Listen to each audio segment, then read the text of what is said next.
How many signatures is the petition on right now? 18 million right now. This is a disaster. Wait, where's the disaster. Where's the petition? I want to sign it myself. Money Mitch, it was supposed to be you want to make it so cringy. Ricardo, you want to make your NFPs better? You see all these hate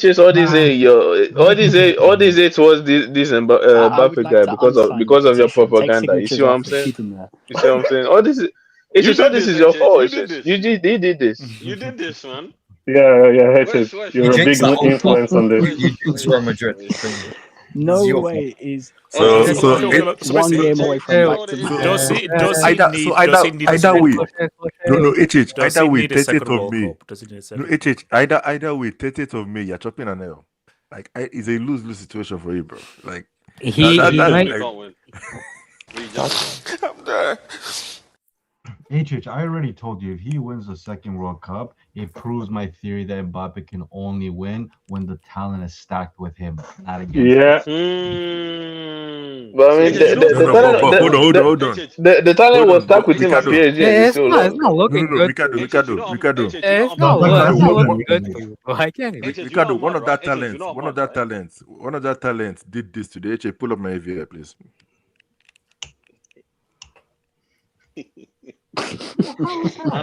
Hokage, I like the hat. It's very nice. My guy disappeared today, bro. This guy, I don't know all these nonchalant or whatever type of aura is trying to like. Come on, man. Like, By the way, the way my baby goal was slandered against Atletico, he got same energy today. HH, you know Ahmad, right? The guy that used to come on this channel. I've been on a group chat with him for the last 30 minutes defending Mbappe left, right, and center because of you, bro. Because of you. No, but KJ, I don't know what's there to defend, bro. It could get bad either way because if Arsenal win the UCL, Max Dalman will have more Champions Leagues than Mbappe. That's a nasty narrative. Manifest it, guys. Manifest it. No, you guys know what's the worst thing. You know what's the worst thing about this guy? No. He's only 27, innit? He's only 27. Max Dalman's 16. He's 16, KJ. Boy, if he wins the Champions League next 5 years, Okay. This guy's gonna be Let's. Bro, Mbappe better come complete Henry's legacy at Arsenal. I mean, number 14. Yeah, I don't know. Let's just get this over the road. Okay, let's start. So, guys, here's the thing. So, I want to come to Hokage first, bro. I think, Hokage, you're probably going to echo what you pretty much said in the thing that, look, Bayern, you got beat by the better team. So this is the case of like, because people say, no, Bayern, they could have been better, they could have done more. This was a different game. So what do I say? Can you do the two flex? Can you play with space and without space? With space, Bayern are amazing. Once PSG scored that first goal, it was a different game. And Bayern didn't have the tools or the facilities to be able to break down that's PSG's low block. And I just think for it was more likely that PSG were going to score again than anything. But I think what surprised people was just how professional PSG were. Because I think Bayern thought that, scored early? All right, let's go. Enter. And PSG were like, no. We're doing, that's the first leg. We've already had our fun already. Now it's time for business. We scored. Bro said no basketball games, NFL games. No, bro. If you want to watch basketball, the playoffs are happening. Go watch the Knicks and Lakers. This is football. This is UCL. I mean, they only play basketball. I don't know if you want to be watching. When they play away, they play like this majority of the time. I don't know if you want to be watching the Lakers. But I'm just saying that's early goal. Man, I watched it yesterday. It was perfect for PSG. That early goal was perfect for PSG. I don't even want to think about it. But they play like this all the time. Like, they were never going to go end to end. They did this against Liverpool, against Chelsea. This season they've been doing away from home. Bro, way more Tonight, we're gonna talk about that fraud. They only scores when his team doesn't need it, bro. Yes. Oh, God. We're talking about that fraud. Oh my! I told you guys. Wait. He showed up too late. Bro, it's that guy that you put on. And that's what. Who are you talking about? I don't know. Betsy, I don't know what you're talking about, bro. That's why Betsy does. Everyone showed up. Wait, hold on. Betsy, no time. I'm not remembering. Bessie, I'm gonna fight you, Bessie. Nobody scored a goal when no one came. That didn't happen. That didn't happen. Kenny, wait a second. I said it didn't happen. Nobody scored a goal. It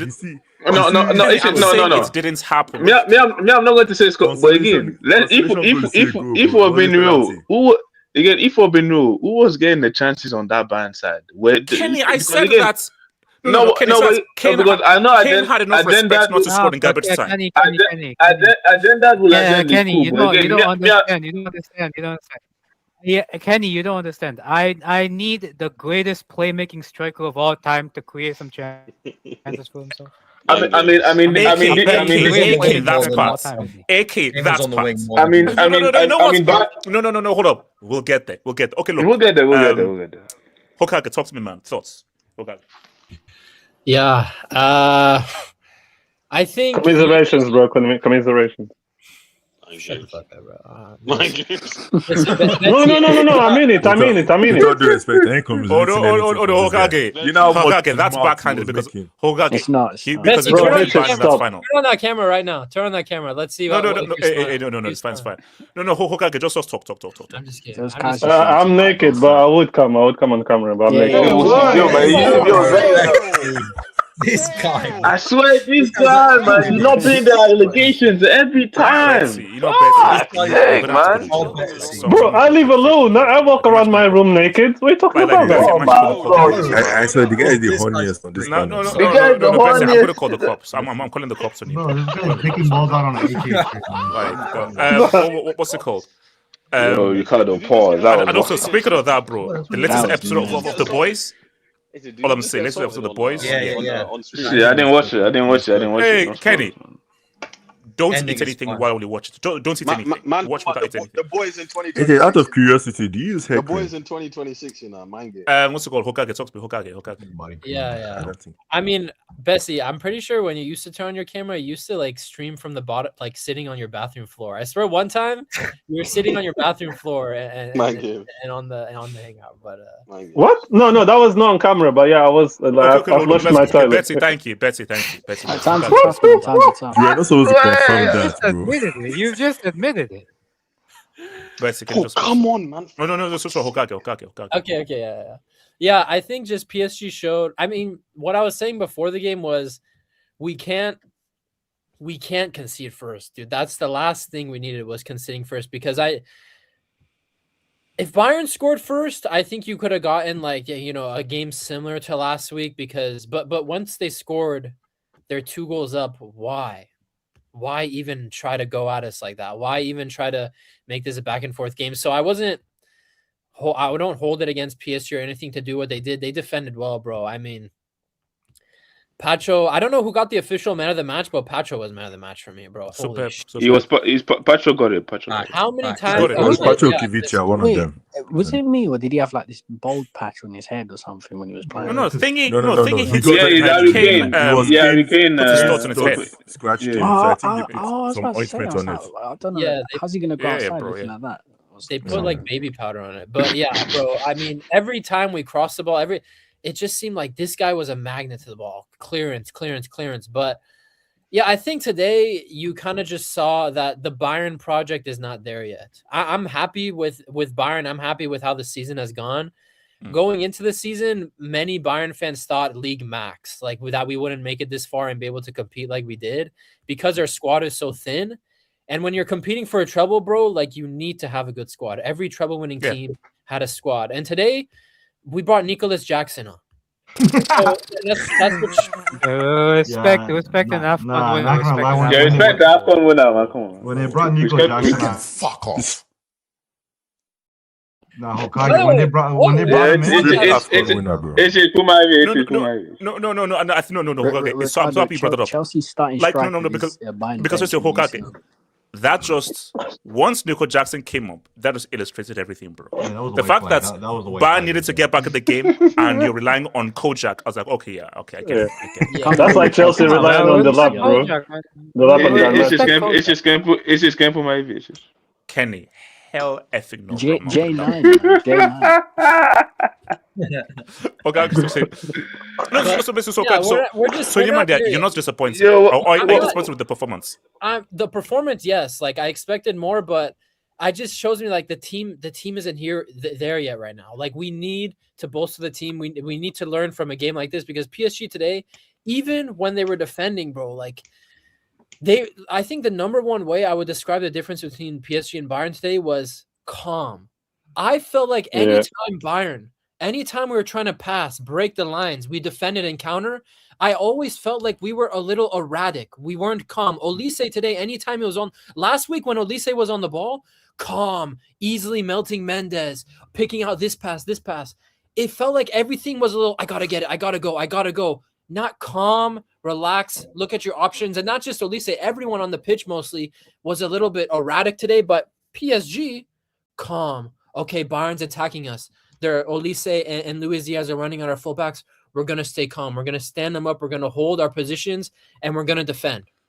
And then we're just going to hand the ball to Gavicha, who's on God mode right now, just dribbling everyone like it's nothing. That was the difference today for me. PSG today were calm. They got the job done. And, yeah, for Bayern, it's just next season, with Harry Kane, definitely, he's 32 now. He's going to be 33, 34. Next season, the next 2 seasons are, I think, when Bayern really need to like be true contenders. But today, it's just PSG just like showed that championship mentality. And if I'm an Arsenal fan, I'm not trying to just troll Arsenal. Like, objectively speaking, if I'm an Arsenal fan, I would be very worried, because this is also the scary thing about this PSG team, AJ. These guys, we were their first real test. Liverpool wasn't a test. Chelsea was absolutely not a test. These guys didn't play a quality team for 5 months. They pulled up, scored 5 goals in the first leg, and then they just whipped out a defensive masterclass in the second leg away to Bayern. Now, was our performance bad? Yes, it was disappointing, but still, going to Allianz, bro, we still were attacking them. We were still trying to create. Going to Allianz and doing that, if I'm Arsenal, I would be worried, because holy shit, we wanted to capitalize on pull up Alo's comments. But the thing is, Arsenal can't play football like Bayern, like we did in that first leg. So now you're looking at a PSG team that is hitting the same form they were on last year. They're defending brilliantly. They showed that today. And they can attack and just create chances out of nothing by just sending Kavicha and letting him dribble 4 guys, or combining with Doué. PSG looks scary. I'm not saying PSG will easily beat Arsenal. But I'm definitely giving the edge to PSG 100%. I'm definitely I think most people will give them the edge, but anybody saying that PSG are going to destroy them, no, that's not happening, bro. It's not like it's a one goal. Like basically that. What happened with AC Milan last? No. I'm going to guarantee right now, we're not getting an AC Milan from last season. Okay, calm down. That's not calm down. I don't jinx anything. Don't jinx anything. No, AK, we're not. Wait, no. AK. Be sure now. Do you believe there's any chance that PSG beats Arsenal 5-0 or 4-0? I don't think there's any chance. But did I believe PSG would beat AC Milan 5-0 last year? No one did. But look, it's happened, and once that has already been proven. It's not going to happen again. Hold on. The reason why we didn't think that was going to happen was because it was a final. But Inter Milan consider a lot of goals to like Bayern and Barca in previous before that. That's true. Arsenal have been solid defensively all season. How many goals have Arsenal conceded? I think they've only conceded in the UCL 6. 6 goals. Or 6. The last time they Gabriel, and 3 of those came like when they were already like top. Yeah. Two of them were against Karat Almighty. But the last time that shout out to Almighty, man, come on.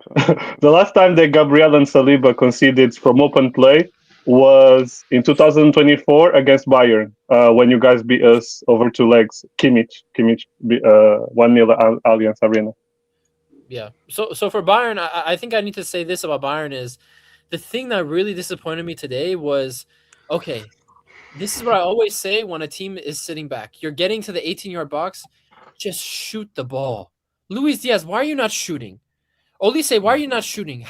Because Olise, in the second half, he disappeared for like 15 minutes, but he was having his way with Mendes. He was cutting in on his left foot again. He was going down. You had him on the yellow card, bro. You had him on the yellow card. No, but Hokage, like, he just said them done. Because you could see that they were trying to create a shape to shoot. You've got to credit that PSG defense. Because what PSG did was that we are not going to give you any line of vision. And they kept on just covering, because you can't just shoot into space. If you play football, you have to try to move away, create an angle to shoot. PSG defensively made it very difficult. There are the few opportunities to shoot. Like, let's be, come on. They themselves, like, some of the shots, they were just not accurate. Like, come on. What I'm saying is that. But they had so many people in the box, it was like near impossible. But the guys, you can't just shoot for the sake of freaking shooting. This is short, but it will There were just so be many showing off times PSG like players. Luis Diaz has like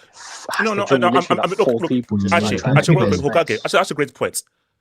Now, maybe leg break sacks in that first half. Musiala, come on, bro. Those two opportunities, you've got to put at least one of those away. You have to. Yeah, but he should. But again, like when I'm looking at this Bayern team, the last person I'm going to critique is Musiala because he's been back 4 weeks after a leg break, and then he aggravated the same ankle against Ancelotti. The last person I'm looking at is Musiala. This guy was not there for preseason. He was absent all game. Like he's been absent all season. Like I'm looking at Olise, Diaz, and Kane. Like you can't just shoot. You could say this is Champions League semi-final. We can't be protecting players. Okay, come on, man. Yeah, I'm not protecting. No. I understand. Bro, no. Came back from injury. No. Wait, no. Let's be real. If Gnabry was fit, Musiala is on the bench. There's a reason he was starting over Musiala. Musiala is not completely fit yet, so I understand that. So Musiala was just first in. He's not ready. Don't have to do with fitness. Some things don't. I'm sorry, like that shot there is not. It's not because his ankle will bone. Exactly, like stop it. Come on. Yeah, the ankle thing. I'm not saying the shooting is because I'm just saying the last person I'm looking at coming away from this game today. The last person I'm going to be harping on is Musiala because the guy hasn't been here all season. But even then, what do you expect from? Name me a single number 10 in the last 2 years that has had their way with this PSG team. Kopama. None. Obama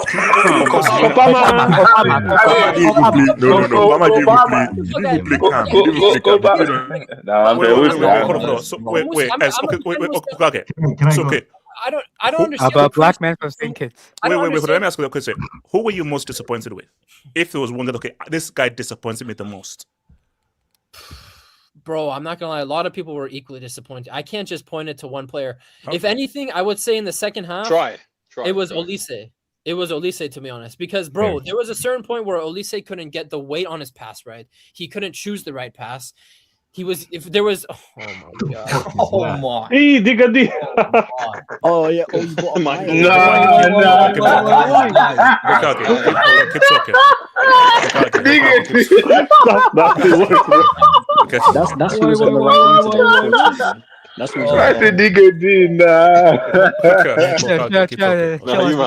Chill out. I was on the wing like Olise. Yeah, but I would say Olise because he just disappointed in a lot of moments because he was the guy. He had his way with Mendes overall when he was actually attacking him. He didn't take advantage of the spaces he found himself in. Yeah, I don't know. It's hard to just pinpoint. I think it's harsh to just say Olise because I thought Kimmich and Pavlovic were not that great today. I think Kompany again makes a mistake. Listen, I'm not going to harp on him too much about not starting Davies because at the end of the day, we have kept on trying to bring Davies back this season, and he kept on hurting a muscle. So if he's really not ready to play 90 minutes against PSG, I understand. But you could bring him on earlier in the second half. We were way better with Davies on the pitch. So it's hard to just pinpoint on one guy. I could pinpoint on Harry Kane. Like, yes, I'll give him some slack that it's hard as a striker to do something when there's 9 guys in the box. I understand. But what happened to coming in deep? When he was coming in deep, he couldn't because no. Yeah, forget that. Hokage. No, Hokage. Hokage. No, you can't just go. You can't. No, Hokage. See, that's the thing. Choose a poison. See, if you're a striker, no, wait, hold on. Hokage. If you're a striker, lack of service, don't provide. But they told me he's the second coming of R9. They told me he's man. No one said that, man. If you're the fish and chips R9, create. I was watching the Paramount stream. I was watching the Paramount stream, and there was the moment in like the 85th minute where Kane is just chugging along down the line with Vitinha on his back, and then he falls over, and then the Paramount commentator, Derek, whatever, he's like, "Look at the competitive spirit of Harry Kane. That's why he's the best." Bro, that's the competitor in Harry. This is a disaster. That's what they said. No, and also Hokage is that with that mentality why England don't know how to win a trophy. Exactly. It's not about football; it's about passion. Spelled P-A-S-H-U-N. The amount of glaze. Like, I remember during I was watching on the Zone. Yo, the only highlights they would show was Harry Kane on the ball, and all the commentaries. I'm like, this guy barely did anything. The guy. And on Kane, let's be honest. Let's be honest. All of them were jizzing for that pass he made to Diaz in the first leg, man. Yeah. Like, bro. Wait, hold on. Nah, he had a decent first leg. My complaint with Kane today was, Bro. I will cut him slack. I think for any striker, when a team like PSG, they were defending Haram. Like, it was 9 guys in the box. Like, we could all admit that it's hard for a striker to do anything there. But the hype with Kane is, and he's done it all season, dropping in deep, creating chances, getting the ball to the winger. But today, when he was dropping deep, Vitinha, João Neves, Fabian Ruiz, they took care of it most of the time. They took care of it. I saw Osasuna say, "Hey, at least he scored." I'm not gonna lie, bro. That goal is a slap in the face, bro. Where the fuck? Exactly. Hokage. Hokage. I would rather you don't score. You see, him scoring is even more of an insult. Yeah, that's actually more aggravating. I'm like, so now you scored, it's now okay. That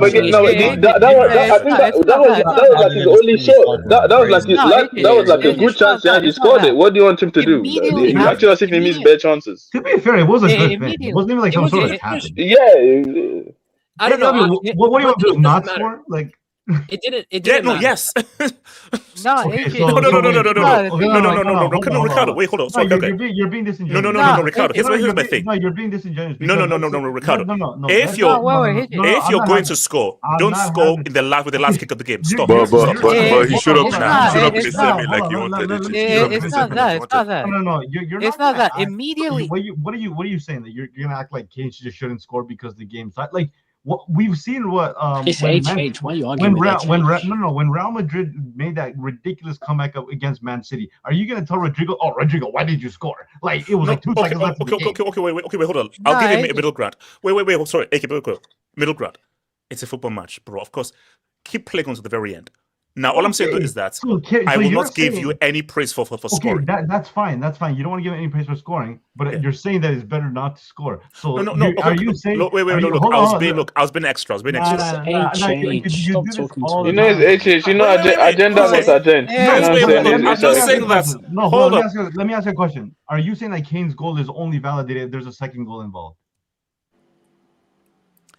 I'm saying that the goal was valid. Listen, my point is that it's in this guy is useless. The goal was in the 93rd minute, 50 seconds. Exactly. Like, for me, it's just a slap in the face. I'm like, all right, where the fuck was this? But at the end of the day, also, he probably only scored that goal and get that space because there's 60 seconds left and PSG are finally like, it's done. Yeah, exactly. Like, probably the only reason we scored. The issue. It's scoring 30 points in garbage time, bro. Wait, hold on. The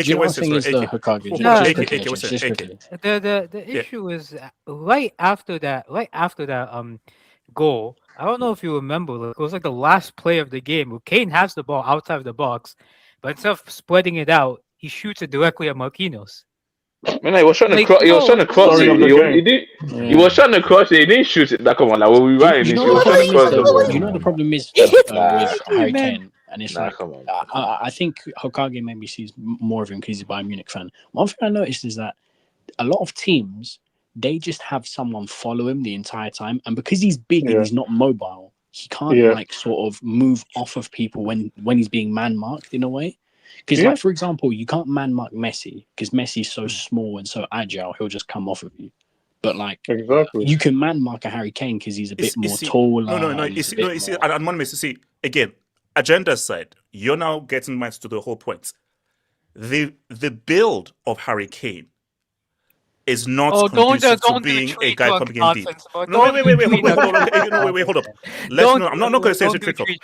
I'm just saying that the way that Kane plays, his lack of mobility, It's more a case of, bro, work on being a poacher, work on being the box, and let the manager build the team in trying to get him service. Because again, Monimis, as you just said, if you see first leg end-to-end highlight, Kane, you can spread and go around. In this kind of a game, where we don't need you outside the box. No, where you're not Firmino, you're not David Villa, where you're mobile and everything. A good team, they will mark you out of the freaking game because you don't have the tech. You don't have the freaking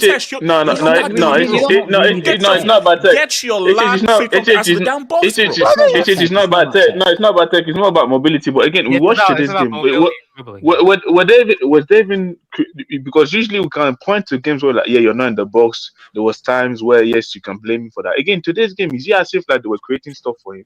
It's not as if they were. It's not as if they were creating stuff for him out there that you saw a cross and you were like, where's your striker in the box? So again, in today's game, I can understand why he was trying to gain. Here's the issue. My thing is though, he should not go searching for it because when he goes, the one thing you notice is that if they're playing a low block and he goes searching for the ball, because PSG are not committing people forward, then he's just taking up other people's space and he's making it more difficult for the others to play. When it's a high line, go roam around, drift, play wherever you want to. But when the space is really small, he should not. In certain games, in today's game specifically, I don't think that him running around was hampered his team per se. It's not as if other guys were doing the job. But Kenny, see, I think he did because there were but Kenny, here's the issue. Sorry, the issue is that blame goes all around. Because I put some blame on company, because the perception is Kane is this all-round guy that can roam around. Now, in a game like this, you need like a Mario Gomez, and you need to tell your wingers to. Okay, go in, get crosses in. Because you're hoping just for a lucky bounce and for something to go through. Because when a team is sitting deep, you go wide, you cross. If a team is sitting deep and you're trying to go through the middle, you best have that quality central guy who can come in, play in tight spaces, and pin off that little through ball, which Kane can't freaking do. Okay, so why are you asking Kane to do which would be Musiala if he was completely fit. But Ricardo said, blame goes all round. Because my blame is on, but also on company. Because for company, you need to develop. You didn't have a plan B, and the plan B was what if PSG score first and they sit deep? What's your plan B? Because your plan B should be if they're sitting deep. The managers there. That's what I'm saying. But because your plan B should be: do we have an ability to go wide, cross, and actually get it in the box to break that? Because when a team sits in deep, unless you pick Barca, you can't go through the middle. But again, we saw them today. They were trying to go wide today as well. Like let's build the wing play was deceiving. Let's build the wingers today were not at that certain. They were not at the level as well. Bayern were forced to play out wide because they packed so much centrally that in the middle nothing coming through, so they had no. Yeah, but that's what I'm saying. Like when they were trying to go. Yeah, I would agree. That's what I would agree. But again, I would say in the second half, when they even tried to go out wide at a certain point of time, I do feel like the quality of the wingers today was disappointing. And again, you can blame Kemi. Even today, I don't think he did as much dropping deep as he did. I've seen him do way worse, where you see him like getting the ball from CDMs and so going well. I just think that today it was. I just think that Pacho did the job on him today most of the time. I don't even think that he was dropping down. I don't think I seen him drop deep that much. I think Pacho did the job. You know the thing is, the dropping deep. It's not really about him. It's the fact of like. We know he can play these passes into like in behind wingers. He did it in the first leg. The problem is that he's not being allowed to because PSG plays so deep. So there's not going to be a pass to play into that wide area because where's the run for Elise or Diaz? There's no space for it. No. And also, it's not really down to him. It's more down to how PSG were playing. Yeah, and also, the issue is that in a game like this where a team is much more defensive. If you give the Kane the ball to feet and there's no space, he's screwed. Because he does not have the ability to now evade being marked tight and then to spray a pass. This whole thing of him being a playmaker is if the game is a certain way that allows him to be that playmaker. He isn't a guy where like in any sort of game with any kind of defensive setup, I can play make. No. In a certain kind of game like this, Kane is useless as a playmaker. It's not really. It's just link up. Can I speak on this, please? This is why. Yeah, let me go after AK. Money makes they call him a playmaker. That's what I had. I had playmaker. That's what they play. In certain scenarios. But also, in certain scenarios against Boku, he can be a playmaker. Yes, he can be. Oh, come on now. No, bro, Kenny. Let me be real with you, bro. Kenny, stop being Mother Teresa. Someone said it, innit? Not me, innit? But I agree with that person as well, innit? But I didn't. I was not the one that. Kenny, stop being charitable. Be real for 1 minute. Let me tell you something. Kenny. Give me Braunschweig or I'm not. No. I'm talking about today's game specifically. In general, I can hear your point about game, but on today's game specifically, I don't think he was being the crazy playmaker that he's usually trying to be. Like usually, I personally don't think so. Today's game, Kenny, I don't think it's either one of them. Wait, hold on. Wait, let Hokage finish it. I want you guys to name me at least 5 players that can create against 10 men, against a defense like that. I want you to name me 5. The one person I'll take is Yamal. Who outside of Yamal thank you, something against a kind of defensive setup like that? So that's also why I'm like, he's on a good day. So Harry Kane, you're not the greatest box presence striker. You like to drop back, but right now you're in a setup where you're playing against 10 men behind the ball. You're dropping back, and Vitinha and João Neves are dispossessing you and getting the better of you in the duels. He was marked out of the game, and that's why I look at Harry Kane. I'm disappointed with him. That's why I say. Let me say something on Kane. Hold up, Hokage. That's why I say also, I don't give a fuck about your goal in the 93rd minute of 52nd added time, bro. I don't give a shit about that goal because that goal didn't matter throughout the entire game when it actually mattered. When we didn't have to, you scored in the 93rd minute. Oh, we're trying to beat Rodrigo 2022 and score a goal in the 95th minute of added time, 10 seconds in. Bro, where was that all game? Where were you all game? But again, he only scored that goal because PSG took their foot off the gas for 15 seconds. And then that just shows you also like the quality of Bayern. They took their foot off the gas and we were able to punish them on that one little piece of space they gave us. But then that shows you how good this PSG team was today. Because they gave us that little space once because they took their foot off the gas, we scored. So they had to stay focused and defend and cover all spaces like that for 90 minutes in Allianz. It's a brilliant performance from PSG. It's a brilliant. Last thing I'll say on this before the drop is that now Harry Kane is a much better footballer player than Mario Gomez. 100% he is. Hurricane. In this kind of a game, Mario Gomez would be perfect because what he needed was you just need someone to play off of where given the ball, hold it up, bring guys into the game. We don't need someone roaming. We don't need someone to occupy Pacho. So hold them up, bring guys in the game. You're saying Giroud would cook in this game? I said Mario Gomez. So now Kane cannot hold up. So now we're saying Kane cannot hold up the ball. He cannot. Where was it? He can. Come on, what are we doing, man? Come on. Wait, can I speak on Kane? We can't make points, but I tried making a simple point. It's just turned it into this big. I knew someone was going to bring this name up. Wait, hold on. Let me come to AK Troy. Shout to Judine. Yeah, Arsenal will need to summon all the gods that are alive to defeat PSG. Oh, you're doing so much now. Come on, you're doing so much. Playing a perfect game will be on the 70th of the century. It's possible, but man, may God be with them. You see, guys are just doing too much. Bro, you guys are fear-mongering, it's okay. Are PSG the better team? Yes. Are they favorites? Yes. Is it a case of like Arsenal need to be? No. Now, Arsenal do need to play near a perfect all this game. for just a 1-0 game. Trust me. Yeah, I mean, pretty much, yeah. I need this either to way. be the It could be narrative 1-0 because either then way. it makes Gatlock, no, hold on, Gatlock, right. even greater. Wait, hold on, Gatlock. PSG can win this 1-0. Arsenal can win this 1-0. Arsenal are capable of winning. 62-minute Gabriel header from a corner. That's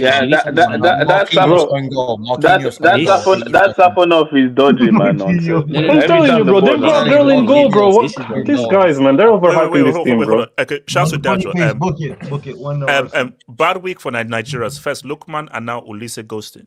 It's French. It's French. You have to French. pick your poison. Either a crazy Mbappe narrative or Arsenal's first season. It's French. It's French. I'll throw them both away, bro. No, I'm saying when guys are bad, when they're bad, they're Nigerian, they're African, but when they're good, all of a sudden they're European. We see that. Sakanese is about to save the narrative, bro. So can you say right that? We're doing their stuff. Yay! It's not gonna lie. I tucked my toe between my legs, man. I saw the teacher and I folded, man. I folded. Oh my wow. No, everybody remembers his name is Olise, no Olise. I know. There we go. Yeah. So let's FC. Chicken Musiala's cocaine walkout with Storm versus Boko. Bumian was better when company was banned from the touch. Okay. Nah, I start black. But HH, I did say this before the second leg. Bayern, for some reason, are better away from home than at home. Like I said, they're not. Like I see, their system is not suited for their sake. Company came with that. Company came with that. You saw him on the touchline. Patrick. Mbappe Tenui, you cost my club. First of all, you have a damn petition, and now this. Bro, it's a tough Mbappe, man, bro. Like. It's tough. Rewind back to 2024. This guy, you were jizzing on this. I'm back on If I bring up that guy, there's probably evidence of it somewhere. Yeah. Wait, no. If I bring up that receipt of Dortmund, wait, hold on. Shout out QC8. The dynasty starts after you, not with you. #Total. No, what if next year? What if next year? My favorite stream was when Newcastle 4-1 PSG, and then HH goes on this big rant. You're never going to win a UCL with PSG. It's not possible. It's impossible. This guy really made us think it was PSG, bro. No, what if we get a PSG Real Madrid for the 3P on it? Wait. Okay. No, hold up. No Madrid fan is having any doubts anymore. Total out. Shout out to your boy Shane. Look, I'm not going to say anything about what happened, but I'm here for 15 minutes of abuse, street hang or whatever. Congrats to PSG, truly. Shane, that's not how you were talking yesterday. He needs to go catch Shane. Shout out Shane. Other people wouldn't show up. Yesterday, bro. Shout out. Shane needs to leave. He needs to go watch Kaiserslautern versus Wolfsburg later. No. I remember Sergey didn't even show up when we were in our bad patch, so I respect Shane. Okay. Shout out to Talents FC. Did he see Olise versus Augsburg at Mainz? Best in the world, man. Bro, he just balled out last week. No. Look, let the agenda. The agenda is most agenda. Shout to Godman Khan. Madueke over Olise. 3 thumbs up. God forbid. Bro. Someone find his IP address, bro. Someone find his IP address. We need to guys are waiting for guys. One in the final, One in the final. Shout out to This is always gonna happen, man. This is always. Watch Samasi criticize the black manager more than Tuchel. Oh yeah. Where is she, by the way? Gatlock. I told her I would give her my shoulder to cry on. Wait, hold on. See how you did. Petition Betsy, man. For them French. A-Train. No win-win trophy or kissing teeth. Okay, hold on. No, HH, can you... This is a disaster. No, HH, read it how it's supposed to be read, bro. No. Ziman. Ziman, if you're a proper Nigerian, you actually say no, we can just boycott the stream. Boycott the stream until he reads it properly. Yeah, bro. This is Mumu. What? Mumu. Yeah. Okay, shut up. Do you guys catch the speaker?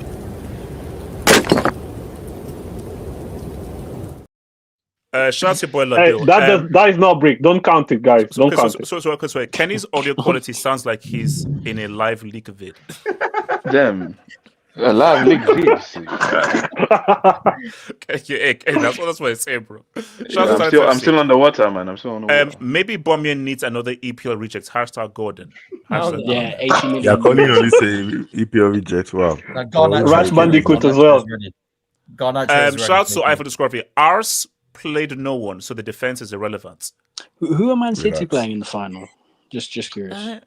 See, I felt. Look, Bro, they're in the Chelsea, final. apparently.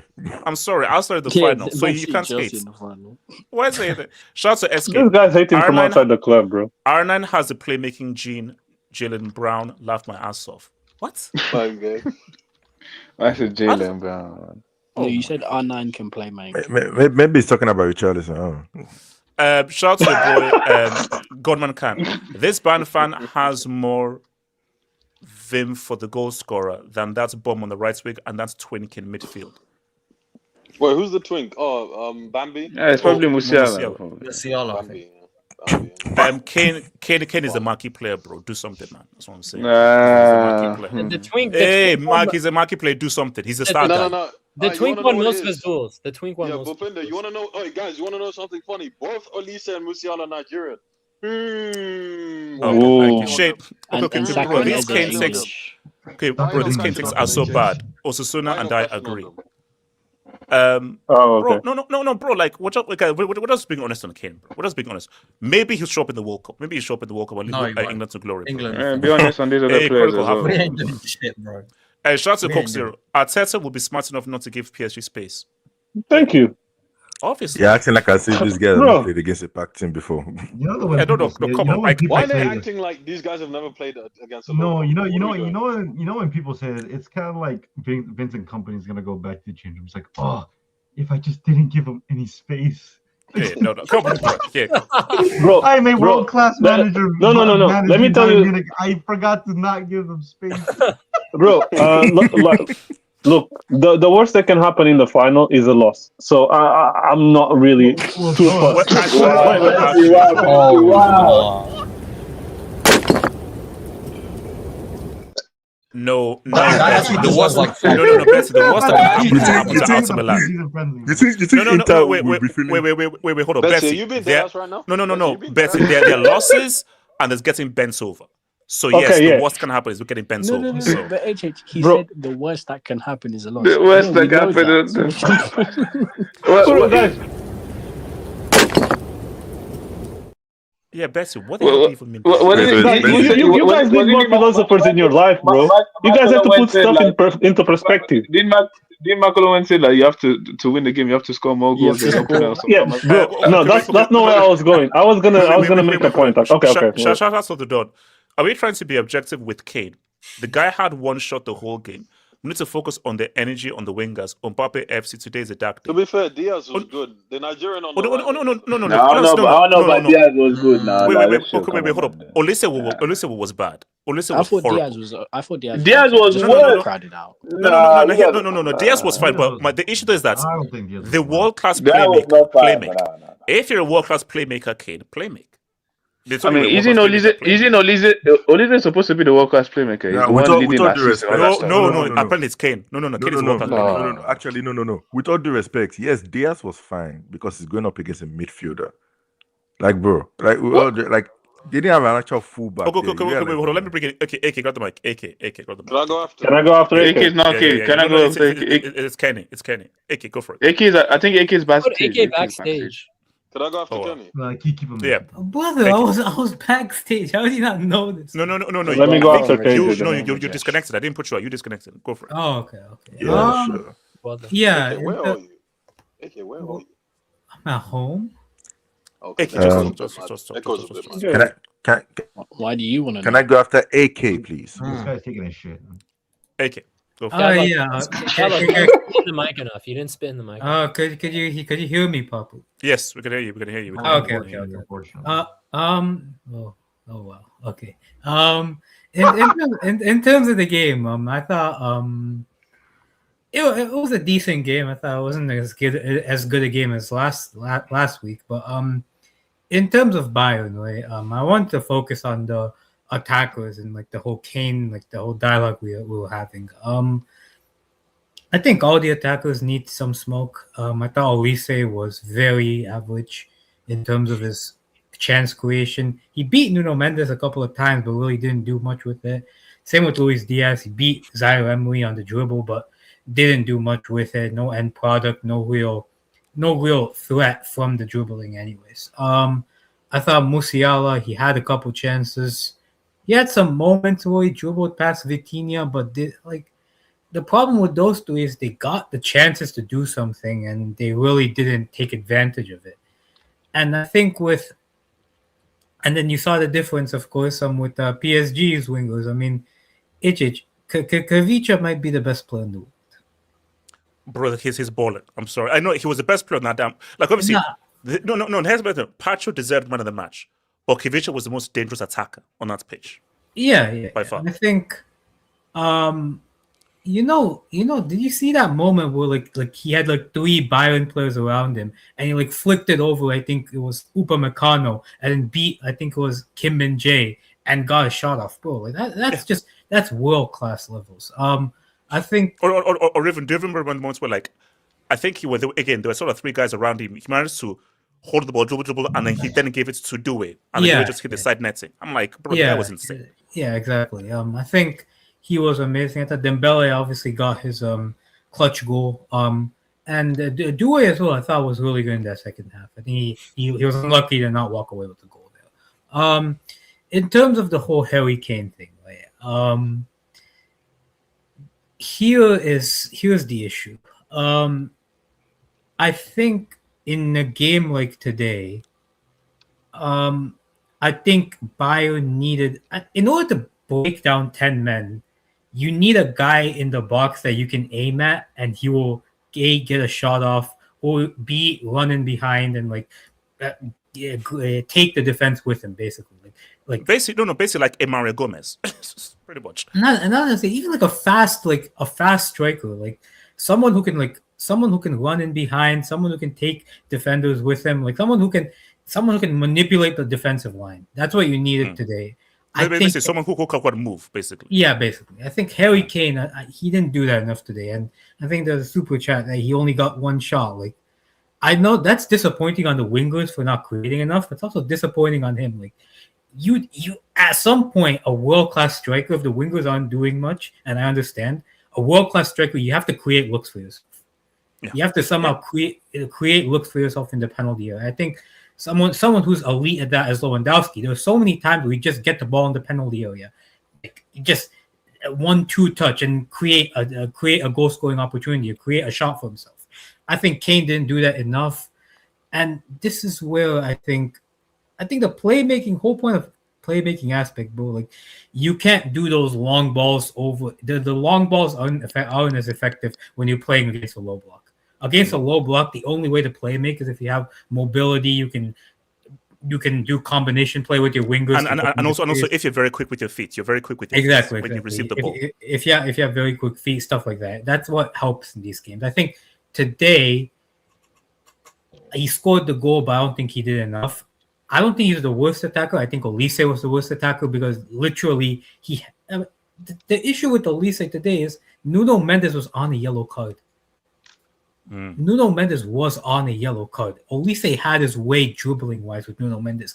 It was literally Olise could not get the final product correct at all. And that was incredibly disappointing. I thought midfield wise as well, I wasn't that impressed with Kimmich today, bro. What I associate with Kimmich is those balls, like those crosses into the box from deeper areas, bro. None of those crosses were sideways passing. And also, AK, you say that though, and Joshua Kimmich can play midfield, but he's really a right back. Who was watching from the stands? Bastian Schweinsteiger, who is a natural central midfielder. And the issue is that Pavlovic is fine, but Pavlovic is a 1B midfielder. They needed an elite 1A midfielder, which is what a Vitinha is. And the issue for Joshua Kimmich, as good as he's been, he's not a natural 1A midfielder, the way that Schweinsteiger was or the way that Vitinha is. And I just think that he just didn't do enough to really initiate things as a central midfielder in this game. So I think he can play midfield. Like, I think he can play midfield in elite level. I think just today he was just like, he was very poor in terms of his creativity from deeper areas. I think he was very poor. For PSG as well, like, I thought João Neves again, top quality. I thought Fabian Ruiz, bro, the amount of defending work he did on that left-hand side, bro. He helped Nuno Mendes defend Olise, but he's also making late runs into the box that weren't found, unfortunately. But in terms of the final, bro, I mean, if I am Arsenal, I think I think the team that I didn't want got picked. I think Arsenal would have been happier to face Bayern than they are to face PSG, in my opinion. Sure. Because I think Arsenal would be able to defend a Harry Kane better than they can defend a Dembele. That's basically what I think. PSG's attacking rotations would cause Arsenal more problems than Bayern's attacking rotations. But I think it's going to be an interesting game, bro. I wouldn't be surprised if Arsenal, they set piece their way to victory. But I think I wouldn't be surprised if PSG also win like 2-1, 3-1, something like that. And finally, just one last person I need to give credit to, bro. We always talk about this guy, he's not been that guy for PSG. When they were called LSG, we used to make fun of him every single time. Marquinhos showed up, man. Marquinhos showed up, man. He's yet to be a bozo. He has to be a bozo. Yeah, he's been good for like 2 or 3 years now. I think but I think you have to. I think a defender is as good as their partner sometimes. Let's be honest. When this guy is beside Beraldo or somebody, he's not that good. Man. Yeah, but Beraldo's trash. But you see that he's like a 1B defender. Like HS was talking about 1B and 1A midfielder. He's a 1B defender. Didn't Pep compare Beraldo to like Busquets or something? Yeah, someone was saying he's an expert. Who said that? This is the thing. HS doesn't change his mind on a player once he hasn't made up. Bro. He always, if you're asked wait. Have I argued against it? I said no. Marquinhos has been money. He was once a bozo. No, shut up. Now he's been a very accomplished defender. But I think Gatlock's point is right. Your defensive partner helps you. Pacho being there has actually helped Marquinhos based on how good Pacho is. Bro, so that's defensive partnership has helped. The only issue I see with PSG, bro, that goalkeeper, man, like. Oh bro, he's not God. Hey. He's actually been pretty good. Shout out LGBT. He's been bad or he's been good. We accept everyone. With Victor Valdez. The amount of times I see this guy punch the ball or like flap away at the ball. They won a UCL with Victor Valdez. Okay, stop being misogynistic, bro. A woman can play in goal for PSG, bro. There's women coaching men nowadays. No, but the thing is that like he makes saves, but they just look really awkward. But they still work. But it just looks so dead. You think it's not working. He's only unreliable from crosses. His crosses. No, he's saved. Like he makes good saves. It's more the crosses when the ball is in the air. Like the guy is too. I don't know. And guess what's gonna happen in the final, guys? No. Easy. Wait. Hold on. Before I come to Kenny. Let me get to Doug. Come to Kenny. So shout out to your boy Hamza. It's the O at the end that kills me. Respect. So I tell you, Zema, you have to stop this crap, bro. Zeman, you're gonna have to stop this, bro. Literally, you have to go stop this. No, it's come on. It's already part of the fabric, bro. Shout out to Labil. Scapegoating Musiala to protect Cracker King. God damn! Cracker King is. Hey, bro. Oh my God, bro. That's my God. That's my idea. I'm gonna play Soul, bro. I'm sorry, guys. That's a great slander name, man. Hold on. Where's Soul? Is it a colour thing? That's a great slander. Like Larry Lane is cool. Cracker K. You guys are sick, bro. That's F-top. It's funny. The triple K too, bro. That's the whole point. That's F-top, man. No, for the people on Spotify. Shout out to your boy Jez. CL knockouts, goals and assists. Mbappe and Neymar in 19. Bro. 35? Bro, man. Bro, that's I think Kivicha is on a run of seven knockout stages. No, because we have to have a section on this. We have to have a section on this. Like, once everyone is done with the match, we're going to talk about this image. It has to be.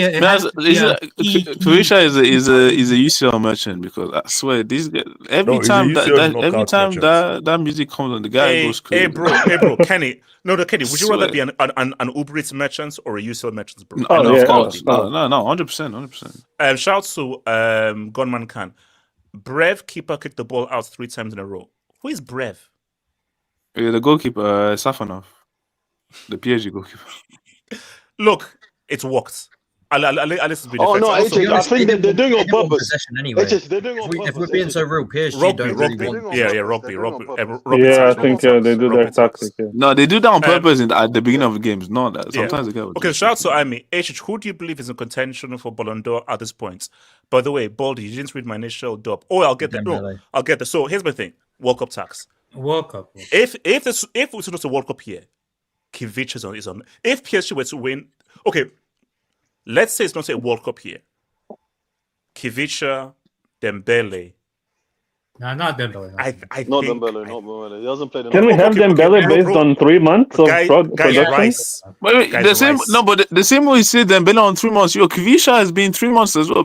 Guys acting as if Kvisha the first 6 months of the season was dubious as well. So.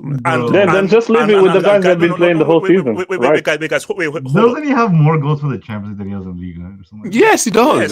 That's crazy, bro. So no, guys. If Dembele, let's say, was to score the winning goal, and it's not a World Cup here, he can win the Ballon d'Or. Guys, that's how it works. He can. No, guys. It's not about who should win, it's about who win. Guys, you have to understand how people vote.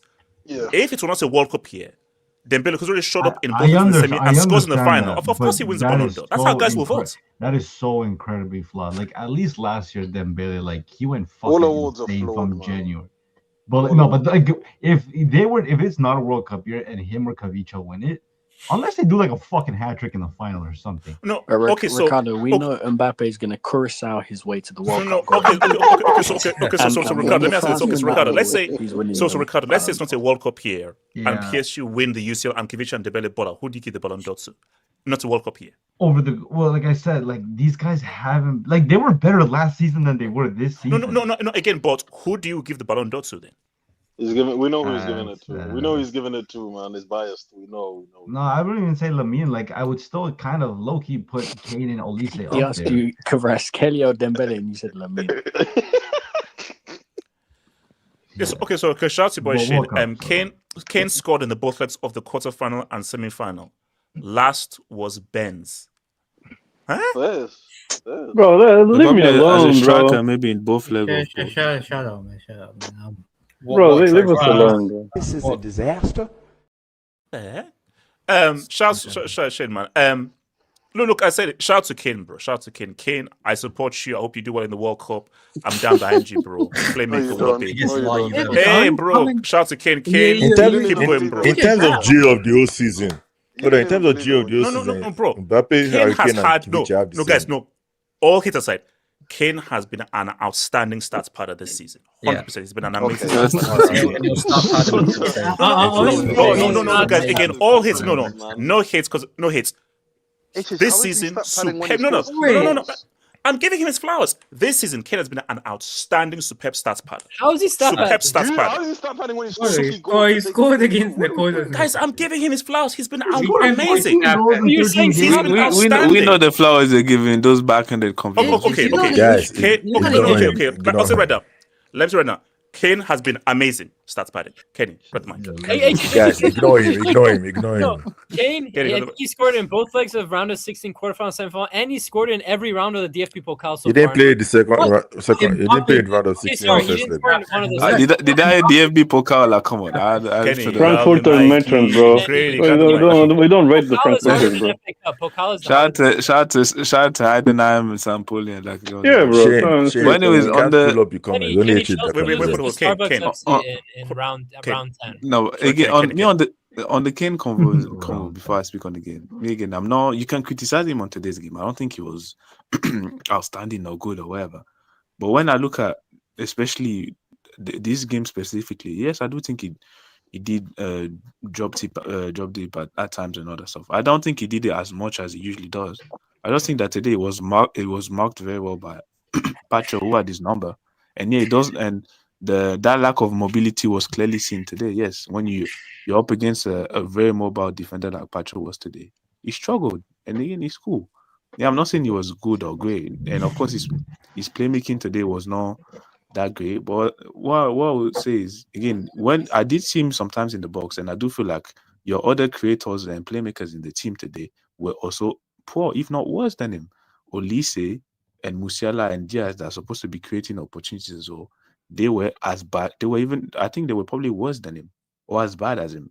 I think in Musiala and Diaz's case, I think they were worse than him. And guys saying Diaz had a good game. I'm sorry. Guys saying Diaz had a good game. No, I'm sorry. I don't think he had. He was very inconsistent. Yes, did he get past his players a few times? But it's not as if at the end of the day, the decision making at the end was poor. So yeah, it's cool. I can give you kudos. Yeah, you dribbled past Zaire Emery. But what was the end product of it? A lot of the times you could not, either your shots were wayward or you were getting blocked. There was even a few times where the guy ran the ball off the pitch. If that was Madueke, would be counting him. Let's be real. So, me again, I don't think it was that great today. The last game, exceptional, great. But today, I don't think he had a poor game today. Especially against a fullback, like I said, that was this is a midfielder. I expect more from him. Especially when you have the backup right back there. And I don't think he did enough. Musiala, we spoke on him in the halftime spaces. That shot there, especially the one where he opened the space there wide open in the middle, you have to do better there. Like, you have to be more clinical there. That first half, out of all them opportunities, Musiala has to score at least one goal. And if he equalizes maybe just before the halftime, maybe we'll have a different game in the second half. So me personally, I would you have to lay blame on all them attackers there.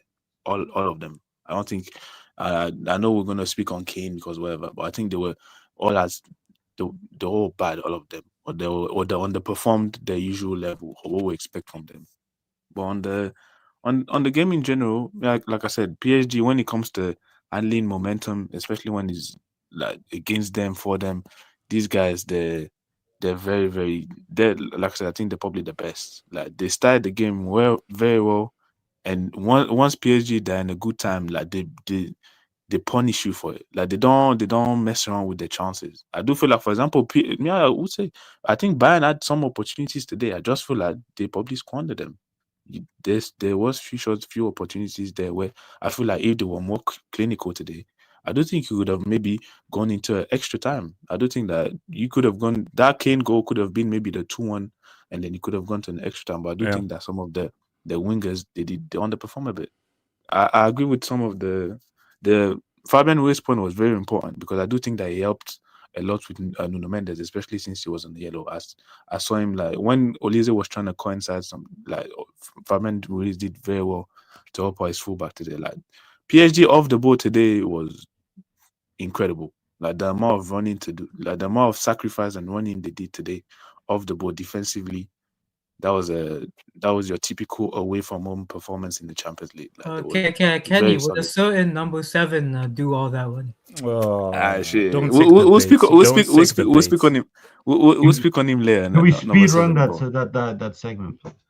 Yeah, we'll speak on him, but yeah, like I said, I do think that PSG today, you have to give them the props. And we say that, yeah, look at PSG's bench, like Barcola, that bench was not looking that great. If you look at the bench, they had a lot of like 18, 19-year-old. Like, all these, they had Mayulu, they had Mbappe on the bench. Like, a lot I don't think they even they're bringing on like the finished up Hernandez older brother, and who was Beraldo as well. It's not as if these guys were bringing up some crazy guys off the bench, but you have to give them the credit. And Bayern, like you said, I do think that personally, I do think Kimmich has a decent game, but Pavlovic, I do think that off the ball his work, he does a lot of running, but I do think that on the ball quality was I think there's still improvements to be made. And yet defensively, I feel like they can still upgrade in certain position. But no, I think if you're Bayern, I think you had a good season. You lost the best team in Europe. I don't think there's any shame in that. So you can come back next year and you upload. But yeah, PSG, Arsenal in the final. Hopefully PSG can do something for me. But we'll see, man. We'll see. It's KJ and then it's me, yeah. Today they showed a side of them that I think we knew based on the Liverpool game, but I think it was even on an even grander scale today, because Liverpool been rubbish all season, but this is probably the best attacking team in Europe outside of PSG. And not only did they rush them into a lot of decisions, but they didn't. Safonov had to make probably three. How many good saves over the course of three of Okay, how many great saves? There's expected saves there's saves you expect him to make, and there's saves that are like great. You know what I mean? I think Musiala half qualifies for a great save, but the rest of them you expected them. So there was nothing that Safonov actually had to do today. I think that was out of this world, right? That's the first thing. He's not as bad as people say he is. And a big credit to Enrique to drop Chevalier this season, who they bought him for big money. Remember, some of you bums tried to explain to us that he's an upgrade on Donnarumma. Line up. Anyways, look, today for PSG. Say their name. Nah, allow it, man. Allow it. HH. Zaire Emery this season. Apparently, he's played about 20 games around this season, right? And so Enrique has been trying to play him in just put him in the team, right? Just because of what he brings. Aside from 2 or 3 times, I think he did a pretty decent job on Diaz. Diaz was probably Bayern's best attacker today. And look, Zaire Emery, I think there's a reason why Deschamps likes him so much. And I'll give him credit for. His PSG career looked like it was going nowhere. Like last season, he wasn't a big part of the treble season. Let's be honest, right? But there's a reason why this kid's been playing since he was 16, and there's a reason why PSG gave him such a ridiculous contract, and tried everything to make him to try and convince him to stay. You know what I mean? He's got quality. There's not really a weakness to his game. He's a very good player, in my opinion. We talk about France not having midfielders. I'm not saying he's the greatest passer or anything like that, but he does give them a different dimension I don't think they currently have in midfield. So, yeah, I think it makes sense to take to the World Cup. Look, for PSG, from my perspective today, Dembouz, it was a letdown because after he scored, he really didn't do anything. Now, look, I know PSG started to play on the counter, but I think he really should have been more involved today because I can't really remember him having more than 10, 12 touches after the goal. So, okay, he played it more as a right winger today. I feel like Doué was more the false 9, which is usually Dembele's role. That's fair. I mean, Doué, I think the second half, first half of the game, the second half, the shots he had, his dribbling is not as bad as I give him credit for, but he pulled some saves out of Neuer. Look, Neuer today, I think PSG standouts today. Vitinha was very good. I think Neves was very good. Now look, the 2 incidents. First of all, before Mendes' handball, it was a handball by Lima, so that made sense. The second thing is apparently the rules are you can't get a penalty off. You can't get a handball if it was kicked by your own player, right? In the box or something along those lines. Yeah. So neither of those. No, it wasn't a penalty. No, and also Lima handballed it before he. So that was Lima. Look, the 2 Nigerians for Bayern today. Oh goodness me! No. Where do I Frenchman. Where do I start, man? No, HH. Claim your countryman, okay? No. Claim your countryman. They've chosen their path. They made their choice. The German and the Frenchman. At least we can identify our countryman in the UCL semi-final. The German and the Frenchman. Aye, the 2 Nigerians today, yeah. Aye, Elise, hold of shame. You know what's the maddest thing? They were doing up Sakavu Elise debates last week, and this week, agenda is in the gutter. I can't lie. Speak on it, man. Speak on it. One on the performance and the agenda. Cool. The light skin number 10 for Bayern, bro. Who Bayern gave him a new 20 million a year contract last year, man. What can I say, bro? Wait, 20 million. Before bonuses. Let it, man. East, man. Before bonuses, AK. Before bonuses. It's 25 with bonuses, by the way. Look, man. I always have this debate with a cousin of mine, HH. I'm sorry. I just think that the guy he's a very good build-up player, but in the final third, I've always felt like he overdoes it. He doesn't shoot early enough. He's got good shot power. He's got good shot technique. But he takes too many touches. That's the first thing. And I just don't think he imposes himself.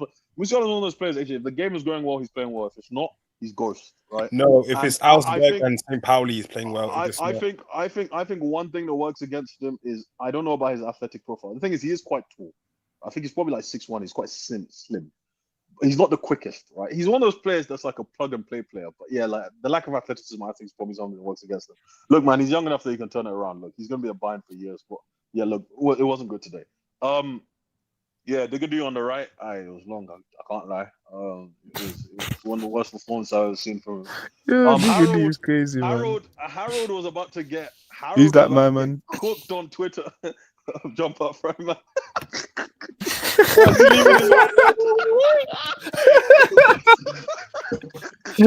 I know. But honestly, Harry Kane, he saved himself today because, bro, what they were about to do to that guy on Twitter today was nasty. Bro, okay, so you're saying that goal saved him from slander. Hey, big up Mbappe and Kane for top scorer in the Champions League as well. If I'm not mistaken, he didn't have a shot on target before the goal, did he? If someone confused, correct me if I'm wrong. Because Pacho had him in his pocket. Look, he was shooting legs, bro. Look, Pacho, man, hey man, great signing, great, 40 million euros, I think, from Frankfurt, 2024. Look, man, great signing. Really good performance today. He's a very good young centre back. And look, for PSG, look, Hakimi coming in. I think he should be fit for the final, right? The final's in what, 19 days? I think they said the 24th? Yeah, 30th, May 30th. No, it's 30th. Oh, May 30th. All right, so they got 30th. time. Yeah, I think he'll probably be back. Look, they'll probably win the league this weekend. I think they're playing Lens this weekend. And yeah, from then, look, man, we're going to talk about the final later. Oh, no. Can you put Mish comment, please? Can I go on? So, Ricardo, and AK's point, HH. I think Kvic is probably I know it's possibly best player in the world, right? Top 3 for sure, possibly, because that guy's ridiculous, man. He never stops running. And someone on Twitter just pointed out, Betsy and Moneymanes, don't attack me. Aloe, don't attack me.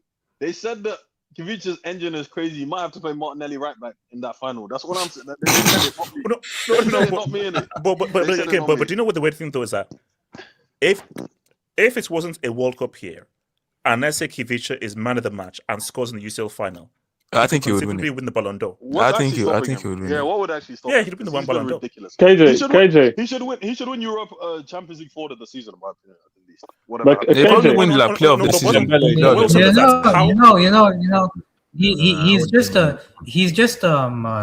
He's just a small nation tax and long name tax away from it. No. You know what it is? Okay, my last point, AJ, you know what it is? You know what it is, AK? You can tell he didn't grow up. You can tell he's from the trenches. Like, you can tell, like, he wants this in it. Exactly, man. The guy that came on, that Barcola guy, yeah, HH, the money's got to his head. I said the money has got to his head. Come on. Hey, Barcode. There's a reason why we call him Barcode. HH, he doesn't care about ball anymore. HH, he doesn't care about ball anymore. He got the Ferrari, man. He got the Ferrari, man, and he said, Alo about to say, chill on Barcola. I saw this with Leroy Sané, right? And I saw something on IG this week. Barcolo's driving a Mansuri Lamborghini Urus. I promise you, he don't care about ball no more. It's over. Hey, chill, man. Don't play the stereotype. Don't play the stereotype. Wait, hold on. It's me. Okay. Oh no, it's better than Ricardo. Ricardo was the best. Shout out to me. HH, if PSG do a back-to-back, we've got to talk about your boy, General Messi's daddy, Kylian Mbappe. Jesus Christ. The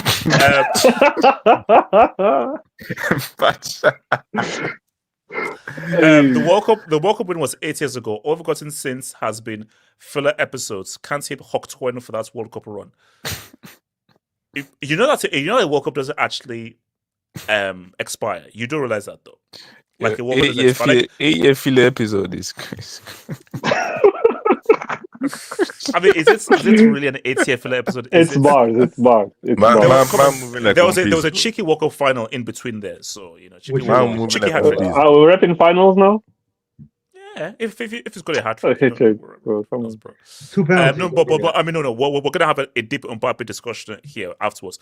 Bessie, talk to me. HH.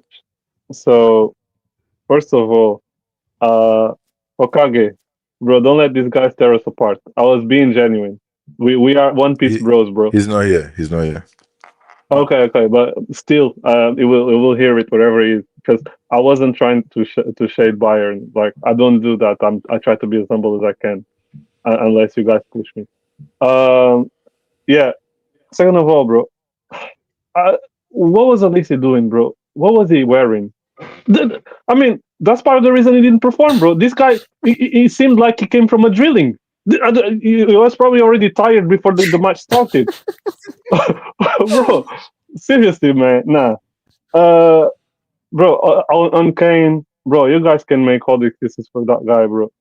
That guy nowadays is more focused on playing as a midfielder than an actual striker.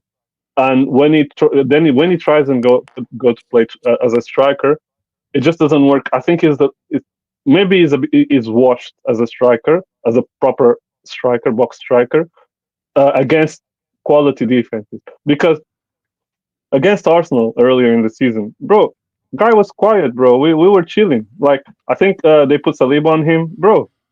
Quiet game. Even Olise didn't do much against Calafiori.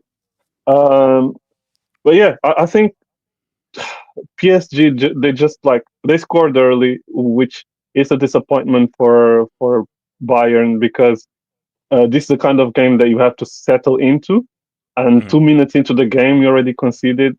Yeah, then it speaks for you. PSG just didn't allow them to do anything through that midfield, and throughout the game, I always felt it was more likely that PSG were going to score than Bayern. Yeah. It just felt like it was closer to 2-0 than to 1-1. Yeah. Yeah. My perspective as the other finalists, I preferred Bayern to be our opponents in the final.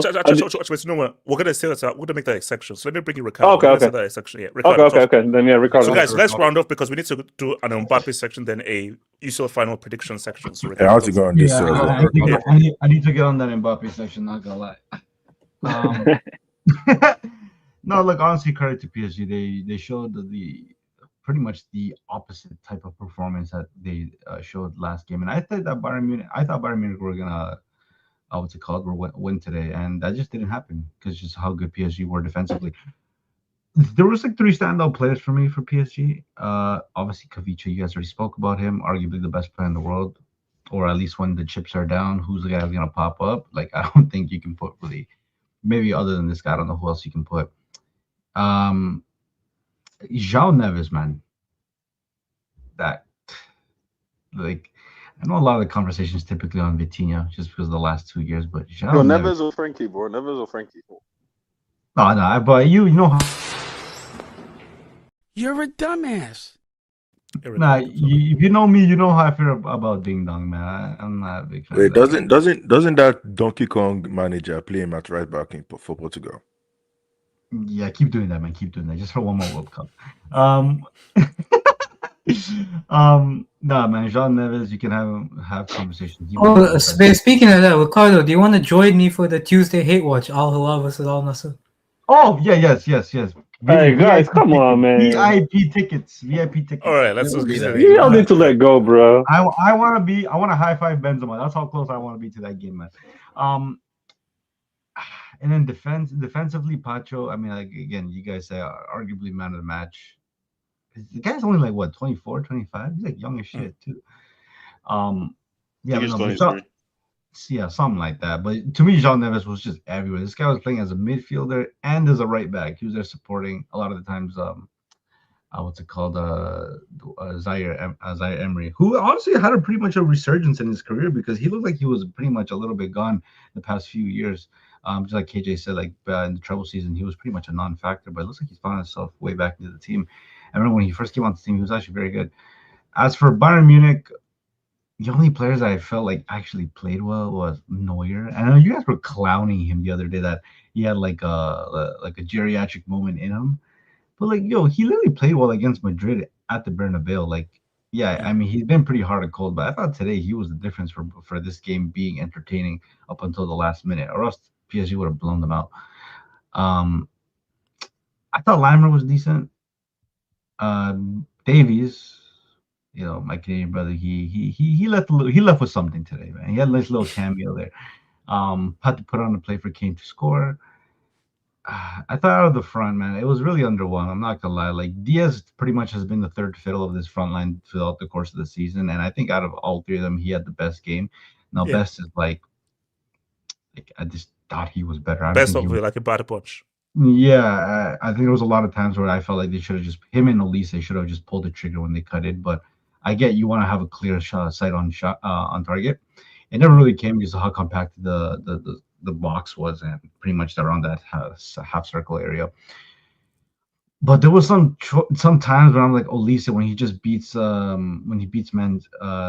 Mendes. Like there was one chance he had where he actually had more than enough space and he pulled the trigger and he shoots it right at Safonov, like right at him. And that was underwhelming because you're not going to get many chances, especially when PSG sitting that back. In the chance you do get, bro, you can't shoot it right at the keeper. You got to make it more. Bro, at least he shot. Do you see how stained the itch just passed the ball to the keeper? I mean, Kane, non-factor really. He kept dropping deep, and to some degree, I get it. He's trying to help out that congested area. I mean, you just got to give credit to PSG. The way they congested that center of the field is just. Yeah, they made it very difficult. They forced them out wide, and there were some times where Elise got the best out of Mensch, and then Diaz with Zaire Emery and Marquinhos. But for the most part, that's exactly what PSG wanted. I honestly thought that the controversies too. I know by the rule book it wasn't a handball. My only issue was that João Neves' hand goes into the trajectory of the ball, and his arm is in an unnatural position. But I guess by the rule book that doesn't actually matter. But I thought that was a penalty. But if you want me to pick whether that was a penalty or that was a handball by Nuno Mensch, I thought the handball was pretty clear from Nuno Mensch. People were saying there was a handball on Limer. I looked it back. I don't think there was a handball on Limer. I think the ball touches his thigh, hits off his chest, and goes forward. No. I think it's that they stood it down and then they No. You have to see it from a different angle. No, you see it from his right. You see it from Limer's right hand. You see that area. Yeah, but it's based on the one that got lucky. The angle that I saw was on the front, so it was Nuno Mensch's backside. To me, Limer didn't. Yeah. To me, it looked like Limer didn't touch the ball with his hand. It was close. I can see why somebody may have thought it, but I don't think he did. And I think Nuno Mensch, that was a handball. People are saying he hits his armpit. I saw that hit his armpit too. But at the same time, it's if the ball hits your armpit, the ball is not going straight down. That will only logically make sense if it hits the underside of your where your tricep area is, and that's where I thought it hit the ball for Nuno Mensch, regardless of how close it was to his shoulder. Now, he definitely did it. Yeah. But I guess second yellow. But I think that's the part where I don't have that much grace for Elise, because you get an isolated 1v1 situation with Nuno Mensch, and you knew he was on a yellow card since the 8th minute. You have to make him work. Yeah. And the fact that you didn't, that's on you. So I mean, overall, I thought Bayern were gonna win. They didn't, because PSG showed a masterclass. Look, the way I see that final, I know you're talking about it, but Arsenal have to score first, because if Arsenal wait, hold on. No, we'll get to the final. We'll be saving that as a segment. So does anybody need to talk about the game, or can we just go to this Mbappe narrative? No, let me eat on that Mbappe section. Go for it. I want to eat too. Hey, pause. Yeah. Wait. Hey, yo, pause. Come on, man. Hey, yo, guys, come on, man. Yeah, very wrong. You're too freaky out here, bro. Okay, that's my game. Yeah, who's talking? No, wait, hold on. Come on, Betsy. No, Betsy, you can't. Hey, yo, guys, come on, man. No, Betsy, you can't talk. Go for it. Yeah, mute your mic, Joe.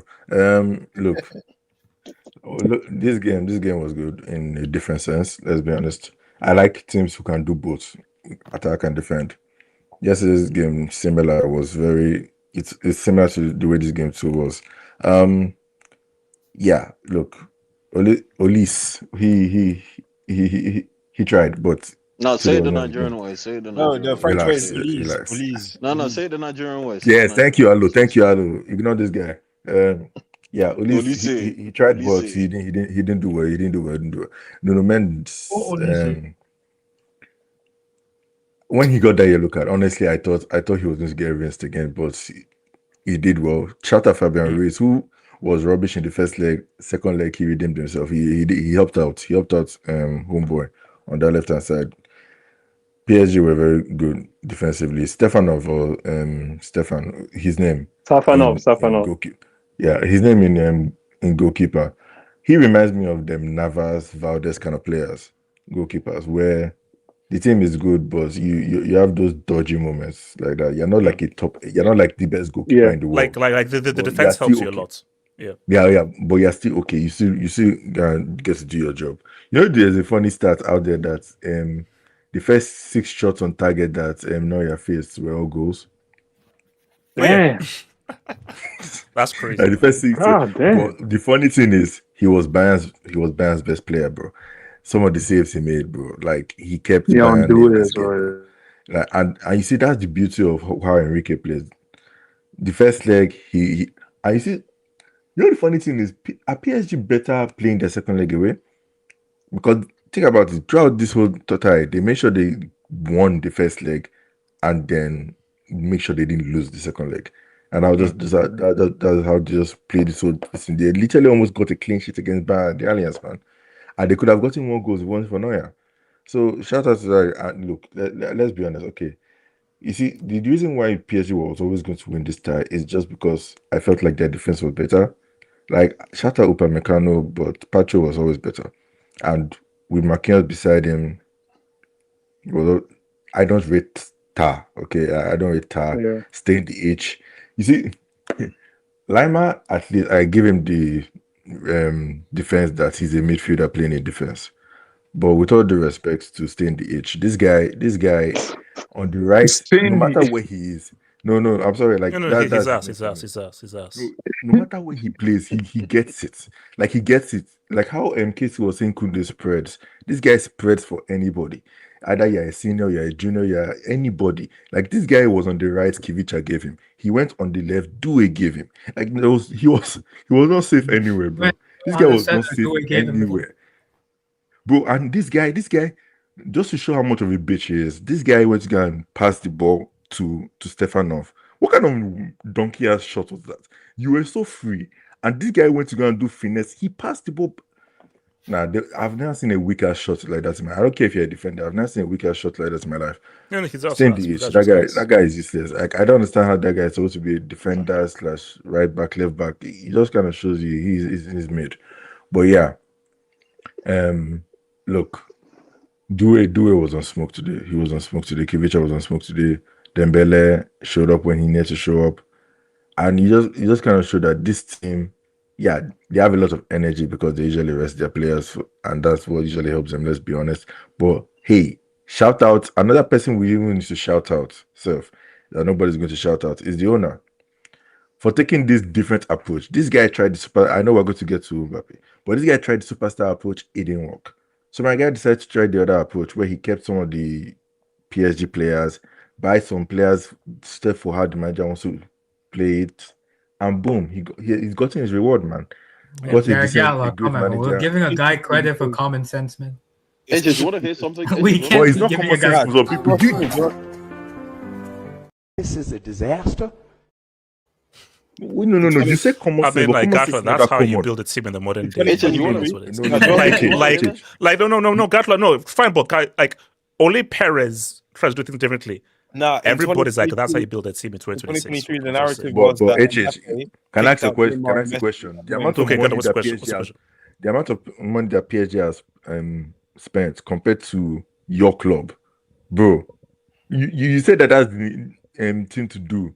But your club doesn't do it. United doesn't really do it. They've been trying for 13 years. That didn't work. Gatlock, those are the worst examples. Wait. Shouts to Bill. Start padding won't cover that stinker lane. Get back in Vardy debates, you mug. Jesus. Light skin Ameobi. Ghosting one day after second liver. Someone check on Shane. Light skin Ameobi is crazy. Shoe bomber. Shoe bomber. Wow.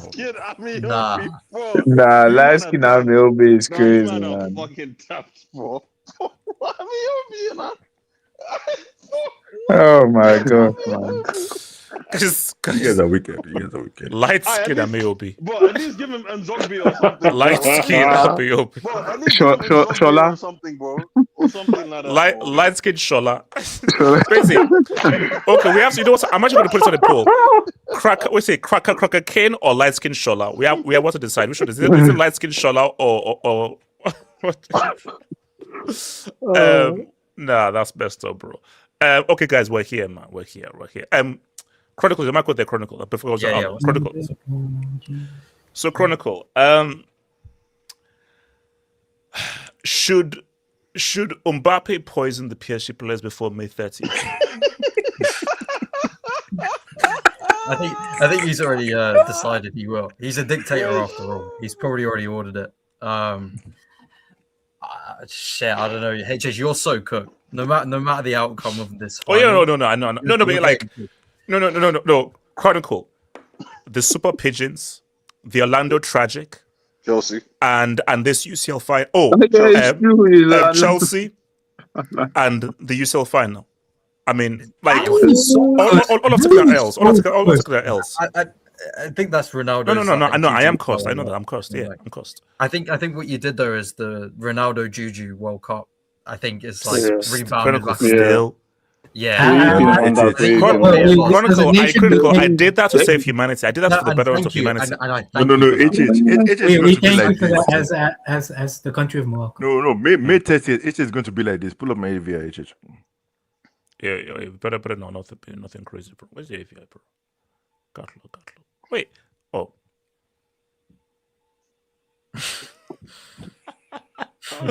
Okay, so Chronicle, talk to me. How bad is this for Mbappe? How bad is this as it look for Mbappe, bro? He has to turn the narrative around. It's crazy how you think a guy that scores how many goals he scored this season? 30, 40, all comps, something like that.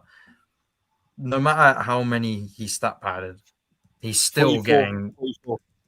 He's still getting requests to get kicked out.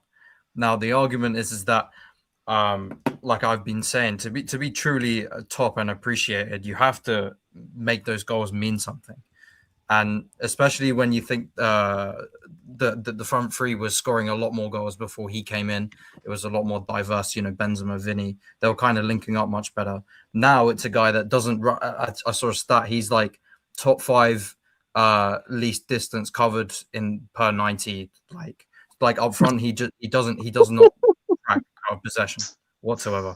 And especially when you've also got Vinny on the other side as well. Like you can have one player do it, but 2, you're at a severe disadvantage. It's like playing with 9 or 10 men out of possession. So I don't know what to say, bro. Like he needs to win something because that's what Madrid care about. They don't care about how you play or what you do. It doesn't matter if Mbappe scores 50 goals. He wants Spanish. The thing is, if you're winning trophies, they're not going to ask you to get. He doesn't even get that, KJ. Yeah, for real. That's my fault. Shit, man. I actually wasn't prepared to talk about this. I was going to talk about the Bayern PSG game, but if you want to continue about Mbappe, then. Oh, may I please talk on Kylian, please? Please. Wait. Hold on. So critical. Just have your quick say on the game, just very briefly. To be fair, though, honestly, like what Ricardo was saying, it was a lot of what my point was going to be, because the PSG press was ridiculous. Out of possession, these guys are so good at just tracking. Where completely shut down Bayern. I don't even think Bayern were particularly bad. They were ineffective, but I'm gonna be so real. Most of it was based off PSG. Even Pacho, I thought he was magnificent. Didn't put a foot wrong.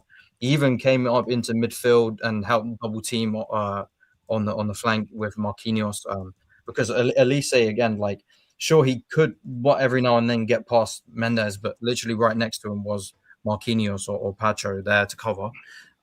Forced him out wide, couldn't really make a clear-cut chance. It was most of it were pot shots. Like in the first half, he had a few outside the box, couldn't quite get the angle right.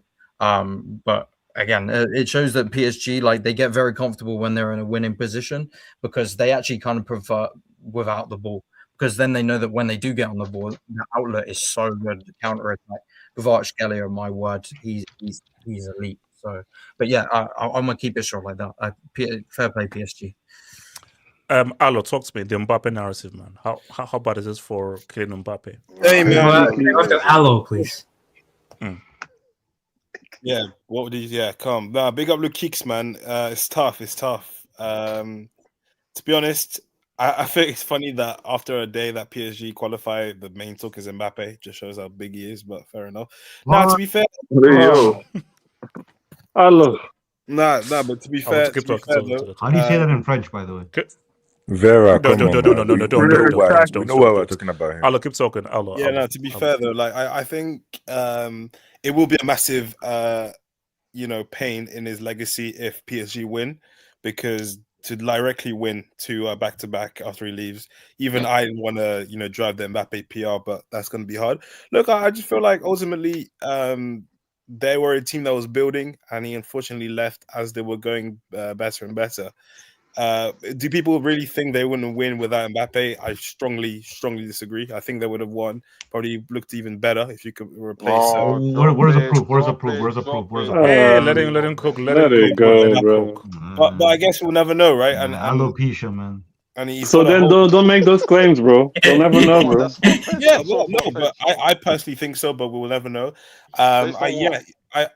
Based on the fact that he's the top goal scorer ever. No. The way he plays. Look at the way they play. We just said the start, but this is a man that is in the top 5 in the less distance run or whatever. The laziest players in the world. Like, do you see the way this PSG team play and the way they run, especially off the ball? He's a top scorer at Real Madrid the last 2 seasons. No, but to be honest, yeah, because ultimately football isn't just one player; it's 11 players who and PSG have better players than Real Madrid right now. And they've got a better manager and they've got a system that works for their strikers.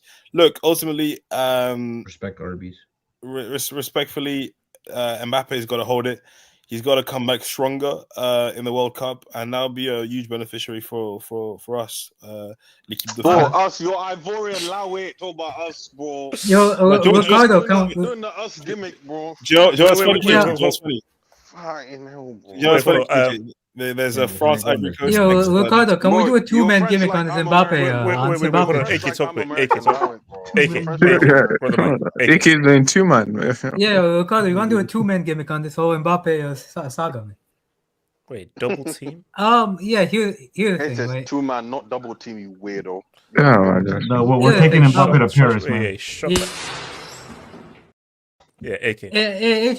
Today I think it was Guillermo Rai. It was like a Real Madrid correspondent. Apparently, Mbappe got in a fight with a Real Madrid assistant coach. Apparently, I had Valverde and Hokchua got into a fight. I don't know. So Mbappe also got into a fight with like a Real Madrid assistant, one of RB's assistant coaches. So what is going on? Is it as fake as all? It's very interesting, right? Because before they signed a certain Frenchman, Real Madrid probably they were everything that we're talking about PSG right now. Healthy locker room. No stable. egos. Every member working for the team, stable. I mean, and then you have one guy coming into coming in on a free transfer, allegedly. He ruins the entire ship, man. It's said often. There's a great saying that one rotten apple makes all the good apples turn rotten. And it's very interesting how. Wait, is that a scientific fact? That's a Moroccan philosopher right there. Okay. Interesting. It's a famous Moroccan philosopher. Like Patrick would say, this is a saying this is an African saying. Exactly. Ricardo, don't take the bait. Just shut up. So we're looking at a team that, it's very interesting because I remember the season Mbappe was there before he moved to Real Madrid, 23-24 season, where Ousmane Dembele got flack for not scoring goals. Bradley Barcola got flack for not scoring goals. Mbappe got 40 goals, but PSG fans weren't happy with that season. I watch Liga. I'm on French Twitter. PSG fans weren't happy with that season. That's not true, by the way. They weren't happy. They weren't happy with that season. They were going at Dembele. They were going at Barcola. They were even going at Mbappe. He leaves, and then Dembele's numbers rise. Barcola's numbers rise. Dembele got suspended in 25. He got 3 goals that season, bro. I don't know what he got suspended the season after Mbappe left. And then he scored 20 goals as well. So he scored 20 goals as well. Barcola also scored 20 goals. He goes to Real Madrid, healthy locker room. Vinicius gets worse. Valverde gets worse. Jude Bellingham gets worse. What's going on, man? What's going on with your guy? Because every single time I hear, I think Vinny got 10 times worse. The team got worse. So I remember, Luis Enrique famously said to Mbappe, he famously called Mbappe in for a meeting and said, "You want to be like Michael Jordan? Michael Jordan pressed like a motherfucker." Bro, this guy doesn't run. You know, he's like 5th percentile for presses in like Europe, right? Like he's in the bottom 5. Like 95 percentile of players press better than him. A random guy from Scunthorpe, you can bring a random guy from Scunthorpe, he would press more than Mbappe. That's what that means. So, I mean, I'm looking at this guy's legacy. He's done nothing in the club game since 2017. His legacy. Wait, what did he do in 2018? Yeah, okay, I'm getting to that. You said in the club game. Yeah, I said in the club game. That's nearly a decade ago, bro. I mean, MC was still popping back then. I mean, yeah, he's like a 4-year merchant, bro. Every 4 years, every World Cup, every 4 weeks in 4 years, I have to think about this guy. But at the end of the day, bro, after all the Mbappe Dembele talk, after all the things we were talking shit about Dembele, Mbappe's lapped him. Dembele might become a back-to-back UCL winner, whilst Mbappe is busy destroying teams and picking fights with managers. So, I mean, it's not looking good for your guy, H. It's not looking good for your guy, though. Ricardo, what are you saying? Messi's daddy, Messi's brother. Ricardo, cook him the same way you cook CR7, bro. That's impossible. No. Ricardo, just before you go, can you just congratulations on Mbappe winning the Golden Boot of the UCL this season? By the way, confirmed. Oh, did he? Yeah, shout out to Golden Boot against Kyra and Olympiacos, man. Shout out. Come on, bro. All the goals count. All goals count. Who cares about Golden Boot if he's not gonna win it, bro? Oh, it's almost like football isn't just one person playing. Okay, wow. Hold on, Ricardo. I'll say congratulations after you pull up who he scored. Then I'll analyze whether it's worthy of a congratulations. It's very spooky, that record, by the way.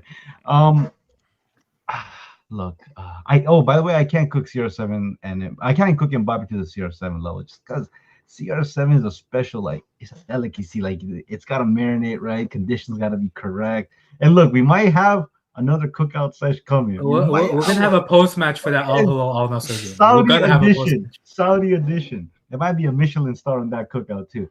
You guys, seriously. Look, Mbappe, man. Like, you guys disgust me. Part of me feels bad about him. Like, Kylian the human, the person, a citizen of, well, now I feel for him as a person because I'm like, all he wanted was to go to his favorite club. Be successful. That's all he wanted, you know. How many percentage of you feels bad for him? Well, I don't want to disclose that. But Mbappe, the Madrid player. Oh, I'm loving this. I was scared. I was shivering my timbers when he landed in Madrid. If you were to tell me 2 years later this guy has won fuck all, oh my god, I would. It is actually shocking though, because let's be real. When he signed, we thought that, bro, it's peak for Barca. Real Madrid at the very least, they're going to like at least win La Liga. Speak for the world. Yeah, but no one cares about La Liga though. No. We said at the very least, back-to-back La Liga. Mbappe. It's not looking cute for you. Now look, Mbappe. Sure. Going trophyless is bad enough, right? But when there's all this conversations, media reports in the locker room that some players are just unhappy with the way he's handling things, that he's too individualistic, and then you have a GOAT manager like Luis Enrique who's about to go back to back. Pretty much tell him to his face, like, yo, like, you want to be Michael Jordan? Like, you got to do the dirty work too. Look, if Luis Enrique pretty much told him to his face, like, look, buddy, you're not that good. You're not Messi and Ronaldo to not be defending. You're a good player, but you're not them. You got to defend, all right? You're not above anybody. He didn't listen. All right, man, go to Real Madrid. Do what you want to do over there. And the same thing is happening. The exact same thing. Real Madrid were winning. Things were looking good. Jude Bellingham looked like he was going to be in those combos of like the Mbappes, the Vinnies, the Haalands. This guy comes in. All right, bring Jude back into the midfield. Been injured, hasn't been performing the same. Vinny fell off a fucking like cliff. I'm not saying that these guys are playing terrible because of Mbappe. But it's quite clearly there is an element of Mbappe being there that is not satisfying this team to where it's supposed to be. Now, if you know anything about sports, having one player score X amount of goals while the rest of the team doesn't, or in basketball, having one player score all the fucking points and the rest of the role players don't, it's actually not always conducive to winning. Sometimes the best option is having multiple players average like 20 points a game. Sometimes it's actually good for the team to have multiple players score 15 goals a season. That's what PSG is. Luis Enrique said it himself. I'd rather have 3 players score 10 goals than 1 player score 40. And look where he's at now. I've said it before. He's a glorified Bradley Beal. I mean, that's exactly what I was thinking about. Yeah, man, he might be a glorified Cam Thomas, man. I mean, at the rates rates going out right now. Well, I mean, look, Mbappe. He's at Real Madrid. I couldn't be any happier of everything he's doing right there. Yeah, get your 40 goals, man. Get your name in the conversation mix, in the Ballon d'Or mix. But you're not gonna win it getting 40, 50 goals and you don't win nothing. Yo, this, HH, this is bad. I know deep down inside you don't want Arsenal because you can always fall back on if Arsenal win, okay, you have 1, we have 2, blah blah blah. We're still bigger in London. But PSG winning back to back, you're lucky this isn't back to back trouble, by the way, because they lost the Coupe de France. Back to back Champions League. Me even being a hater. Oh no, look, it's bad. It's bad. No, look, me being a hater. And the one team that's done this in the Champions League era. No, me being a hater, HH. Back to back, that's brutal, man. That's brutal. On the right when he leaves, man. Look, Mbappe. You fucking having a laugh, mate. He's turning 28, right? Or is he 28 already?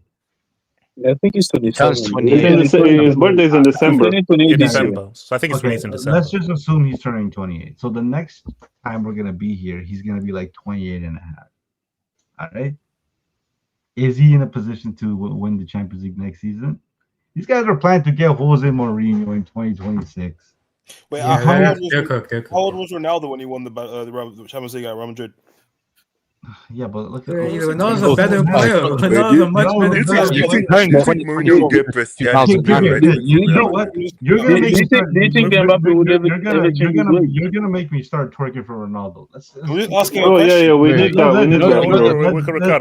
Let's make it very. Madrid went out in the round of 16 for 5 straight years before Ronaldo joined. Let's make it very clear.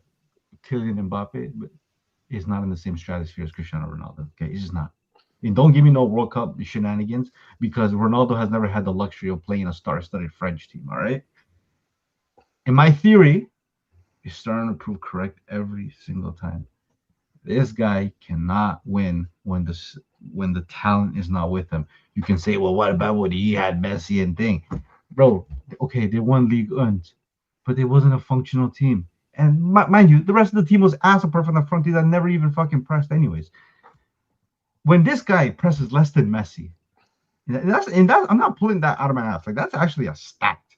That has been recorded when they were both at PSG. This guy presses less than Messi. And Messi he presses less than current Lewandowski, bro. Oh, even worse. Lewandowski's 37. And Messi at the time was 34 or some shit like that. And Mbappe was 23. What is your excuse? What's your excuse? Well, what's the worst part is at least when you're looking at Neymar. And Neymar press, by the way. If you're looking at Neymar, your Messi's, your Cristiano Ronaldo's, these guys gave you so much offensively that you can actually be you know what? All right, buddy, you don't have to defend because we want to save you every time you're on the ball. Mbappe on the ball is not a sight to be feared from. It's him getting on the end of chances that you fear because he's a clinical goal scorer. But bro, we've seen this guy. You put him in front of a low block, he's not doing very much. He's never this is what I'm saying. Luis Enrique told this guy, "You're not that guy," but he doesn't want to listen. And look where he's at now. Now they're doing some reverse engineering on his reputation. The other day they were saying that Mbappe is actually the one that wanted Xabi Alonso to stay. He was against the decision of him leaving. Bro, save me that bullshit, man. This guy can't tolerate somebody. Wait, come on. Do you know for a fact that he was the one that wanted Alonso out? Do you know that for a fact? Yes, we do. Do you know for a fact? So that's for a fact. Bro, you serious? No, guys. Yeah. We can assume Mbappe alone. Do we have clear, irrefutable evidence that he was one of the ones that wanted Alonso gone? One of the big reasons why Xabi Alonso left, one of the reasons, which has been reported, was because he could like this dressing was just uncontrollable. Like they couldn't. They were complaining about his training regimens. They were complaining about the amount of hours in the study room. These guys were not serious about winning. Now, okay, sure, maybe this is not the Real Madrid way of winning, which is fine. Which they just fucking vibe out, and then like they somehow win. No, but where it was. The reports I read was that it was mainly Vinny and Jude that's had issues with Alonso. Bro, come on. Okay, I'm not denying that Vinny was probably he was a problem with Xabi Alonso, because as we've seen it during the games when he was subbed out. We literally saw it. What makes me what is giving me the idea that Mbappe wasn't on the same on the no, same Ricardo, remember when Barcelona won that Super Cup? It was Mbappe who decided not to do the Guard of Honor. Yeah, even though Xabi Alonso won, those people that tells me he doesn't respect the manager's authority. Yeah, where's the hierarchy there? Who are you gonna listen to, Mbappe or your manager? I'm sorry, even if your manager is not like, even if Arbeloa, like in a sports setting, if Arbeloa is your manager and you get no respect from anybody, let's be honest, you still gotta listen to your manager. That's your manager at the end of the day. You got to go with what he says. If not, then clearly this club values the players more. And the thing is, like with Mbappe, if this was an isolated issue where this was only at Real Madrid, okay, this is a different scenario. But the fact that this is coming off, a lot of things been said about him at PSG. A lot of players didn't really like him. Managers were like, with this guy, yeah, I don't get along with this guy. He has issues, blah, blah, blah. You didn't really like him at PSG? Oh, we're really going to go there. We're really going to go there. I'm just asking a question. Okay, first of all, none of those South American guys really liked him. None of his managers, Tuchel, Galtier, they've never been big on Mbappe. Like, this was very apparent. Don't try to do this whole twerking for Mbappe and be revisionist history with him. They did not fuck with him. And like, look, it's okay. It is what it is. But this extends from PSG to Real Madrid. If this was just exclusively a Real Madrid issue, it's completely different. But it's not. Everywhere this guy goes, the environment is not up to par with him. If he can't do what he wants, it's an issue. Look. Is the environment up to par in the French team? Sorry? Is the environment up to par in the French team? I mean, you tell me, didn't this guy have a whole campaign against the Champ when he was all like # pivot gang? Like, let's not act like it. Let's not act like, I don't know why you guys defend this guy so much. Like, you're just conflating things that you don't know what you're talking about. He has a 50% record for France. He didn't perform at either Euros. PSG did not end contentiously. So he didn't perform either Euros. One Euros he missed a penalty, and the other one he broke his nose and couldn't breathe properly for half the time. So what are you talking about? Question. Oh, he was the dog shit in 2021. He should have won. If you can't breathe, probably harder to play. Yeah. That was in 2024. Let KJ go. Let KJ go. Why did he let Benzema? Wait, hold on, KJ. What's it, KJ? This is how it is not muting Alo this time. Wait, Alo, question. So he left the club in a good manner, which is why they went to court over unpaid money, right? PSG asked him to forfeit. He said no, he took him to court. So wait, hold on. Let me land. Right. Okay. So obviously, when Enrique subbed him off against Monaco last season, and instead of going to sit at the bench with his teammates, he went and changed his clothes and went up to sit with his family in the stands. That's very normal behavior for a professional footballer to do, obviously, right? So you're right. He did respect Enrique. He didn't clash with Enrique. All of his teammates cried when he left, yes. And Mbappe is perfect, right? Which is obviously not the truth. So please stop trying to take people for fools when you saw exactly how it ended at PSG last season, in his final season there, right? And Wait, hold on. Defend that. Wait, hold on. It's a clear fact. And again, you can here's a. Neymar literally said that he had issues with Mbappe, and Mbappe was instrumental in getting rid. That came. See, anything else you can say here? Neymar literally said so. That's a complete fact. So, and you even saw how the PSG fans reacted when he left. So that is clear. There is clear evidence that there was some issue of Mbappe in that dress specifically. Regardless of what happens off the pitch, bro. Let's speak about on the pitch. People saying, "Oh, he doesn't need to press. He scores this amount of goals, X amount of goals, Y amount of goals." First of all, he does half of the goals he scores. He doesn't create half of them. He's not this offensive, prodigious talent that's able to play as a number 10, create chances, and score goals. He is an inside forward who is an expert finisher. That's a great profile. That's a great profile. That's the main issue. That's a great profile. At some point in his career, he was able to do that. That's But not for me. He's not able to. The most goals outside the Wait, hold world. on. AK West. At some point, he was able to do that. Okay, fine. He's not able to do that now. Okay, but he doesn't. He doesn't make up for it by pressing out of position. This whole thing about guys not pressing out of position. I'm not going to press because I'm too good for pressing, bro. Kavicha, Dembele. They're not just some bums off the street. They're some of the most talented players in world football. They press. They press. I'm sorry, I can't even put Mbappe and Vinny in the same level pressing wise because Vinny's 60th percentile in pressing. He doesn't press as well as the top pressers, but Vinny presses. Mbappe literally presses less than 40-year-old men. He walks. He doesn't press. He walks. There was also and I'm this sorry. there was also this stat that came out recently. Wish I could pull it up, but it was right.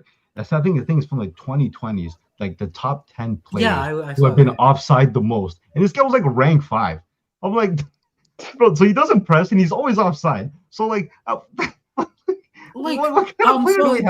sorry, nobody can say when you play 11v10 you keep saying it's 11-man sport. You're not gonna win many games playing 11v10 off the ball. No, You're playing with 10 men. I'm sorry, you guys cannot rewrite history. We watched the Bayern game, and up until the 85th minute, they were literally drawing until Camavinga fucked up. So are you guys talking about all this bullshit? Yeah, you're talking about one game. We're talking about the entire season, bro. We're talking about the last 2 years, maybe even 3 years. Alan, what happened against Madrid last season? Explain that to me. He scored 10 goals against Madrid Barca last season. No, against Arsenal. What happened against Arsenal? Answer my question. What happened against Arsenal last season? What happened? Yeah. What about it? Wait. Gabriel wasn't even playing as well. Wait, hold on. Alo, are you just a quick clarification here?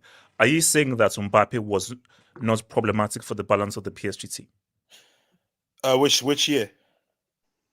Last Enrique years. The very last year. The very last year he was at PSG. I said that was problematic for the team. Guys, the last year. So let me land. Yeah. So that clip of Enrique always gets mentioned because obviously he said if you want to be Jordan, you got to work hard. So if you guys remember what he was showing Mbappe in that clip, because I watched the documentary, he's showing him the first leg of the Barca 23-24 season, right?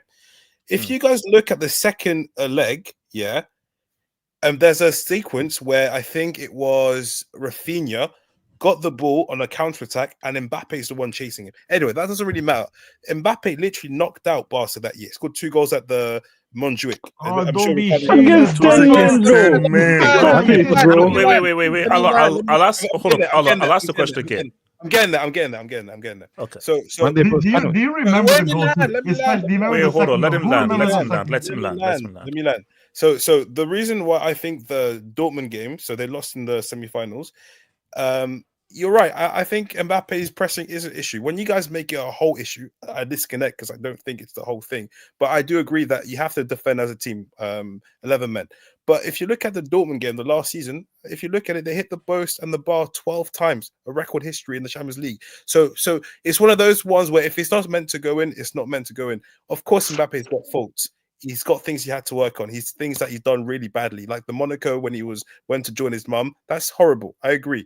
But when you guys make it a whole issue and try to rewrite history, I completely disconnect because you guys. I'll simple question. This season, let's talk about this season specifically. Okay. Why Real Madrid without Kylian Mbappe won their last 6 or 7 games, and their best performances this season have come without Kylian Mbappe. When Kylian Mbappe is in the team, they are not as good. Factually, this season, the record is not as good. Another fraudulent check, because I remember there was a game where they lost 2-1 against Getafe, I think, and he wasn't there, and they were like, we're begging for Mbappe to come back. And if you remember from...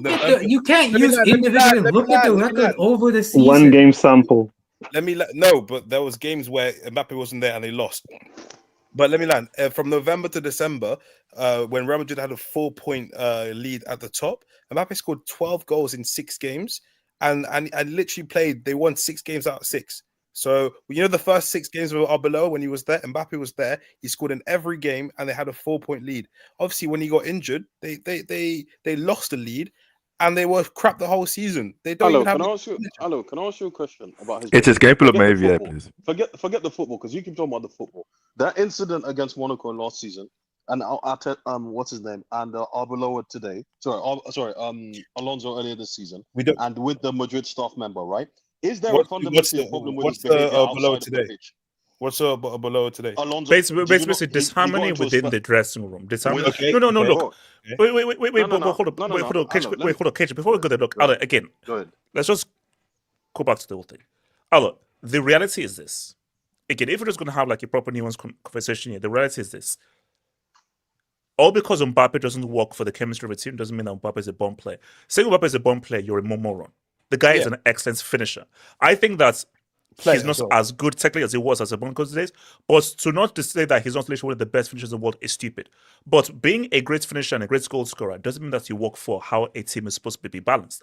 And the issue is, for Real Madrid, he doesn't work with the balance of that team. For PSG, as we've seen without him, he doesn't work for the balance of that team. So the issue isn't that, Mbappe is this evil.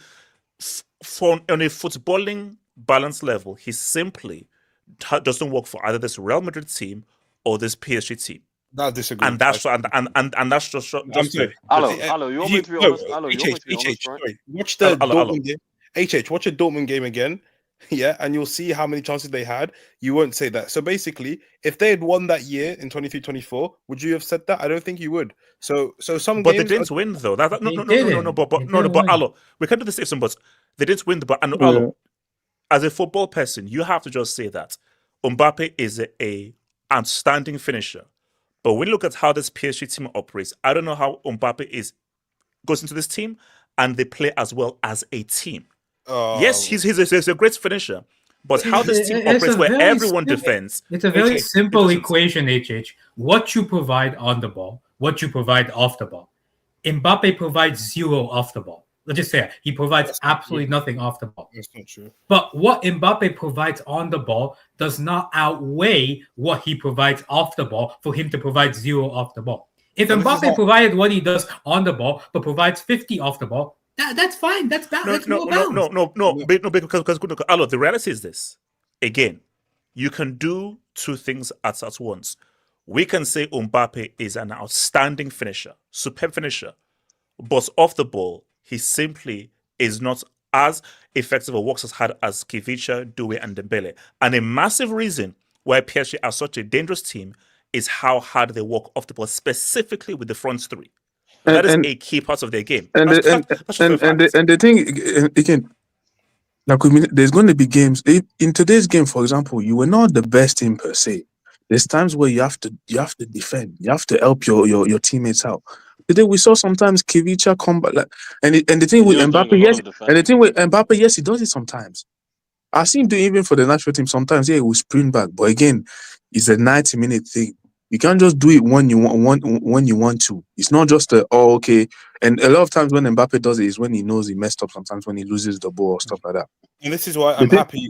The thing with especially in today's football, again, there's barely any team where you can just have one guy there doing nothing by himself. And like guys have said there. What you do on the ball has to be exceptional. Like you have to be a 1 of 1 to be able to be like, you know what, off the ball we can still carry you. And even in today's football, it's even harder to do that. Back then, maybe you could get away with it, but again, nowadays, the way managers scheme and the way people are able to do, like if you don't press, the way they're able to bypass some of your traps or the way even fullbacks nowadays they do over, and that's one of the main reasons why, as much as for me this guy is not even a striker, he's a left winger, and one of the main reasons why teams don't even play him on the wing anymore is because they know you can't let a guy do the minimum work he does off the ball off the wing. In today's football, you cannot do it. Because especially with how fullbacks are running now, the way fullbacks are overlapping and the way fullbacks are playing today, there's no way your wingers can do. There's no way your wingers cannot do a minimum of trucking back, and that's one of the main reasons. That's one of the main reason why. That's one of the main reason why at PSG they dropped it. They put him as a striker, and that's one of the main reason why. And that's one of the main reason why even Deschamps is putting him as a striker. It's because they can't let that off the bus. They can't let him do that on the wings. There's no way. You know what the main reason is? He's the only one in the whole world that can score 50 goals in the season. So you probably no, you know what it is. And again, we keep saying again all this. Of course. Wait, real quick. No one is disputing the fact that he's going. Wait, real quick. No one is not disputing the fact that he's going to get stats. Again, at the end of the day, football is a team sport. As an individual, yes, he's gonna. We saw him. He's been winning golden boots. He's been winning top scorers in league. Last season, he won European golden boot. That's cool. But again, as a team, all these stars that you're putting as a team, are your team performing? And again, we've seen Real Madrid, even at PSG, as soon as they come against a team that is more compact, or a team that as 11 men, they're a serious team. We've seen Real Madrid, they get beat up every time they face a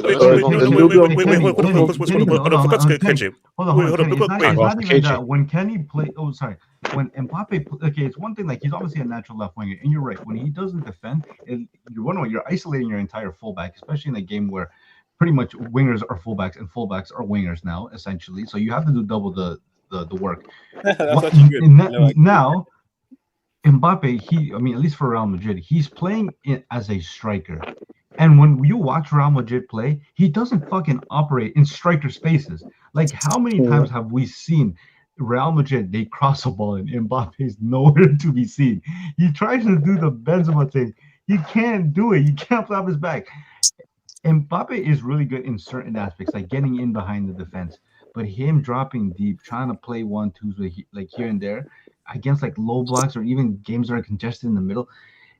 I'm sorry, like, he's a world-class player with world-class finishing ability, but he just doesn't understand when a manager who's at the highest level, like Luis Enrique, tells him, buddy, you're not that guy. Because again, you said that. Wait, hold on. No, Alo, you know this is actually very easy. Come to KJ. Alo, this is actually very easy. The club game and the international game. The club game, you have more time. It's more tactical. It's more intricate. And teams are much better tactically prepared because of how much time you have with your team for clubs. But in the international game, you have less time with them. So it's a lot more random. It's a lot more about moments. And the tactics are not as detail-oriented in the international game as it is with the club game. So Mbappe is able to get away with working less hard off the ball. And he's able to get away with teams not being able to really prepare against him because of the international game and what it's about. In the club game, where, guys, it's far more detailed as it's ever been in the history of football, the game's changed. This into 06, this is 2017. Everybody has to work on the ball and off the ball in the club game. That's just the reality of club football. Let me respond. I can really get that. I agree with you, by the way.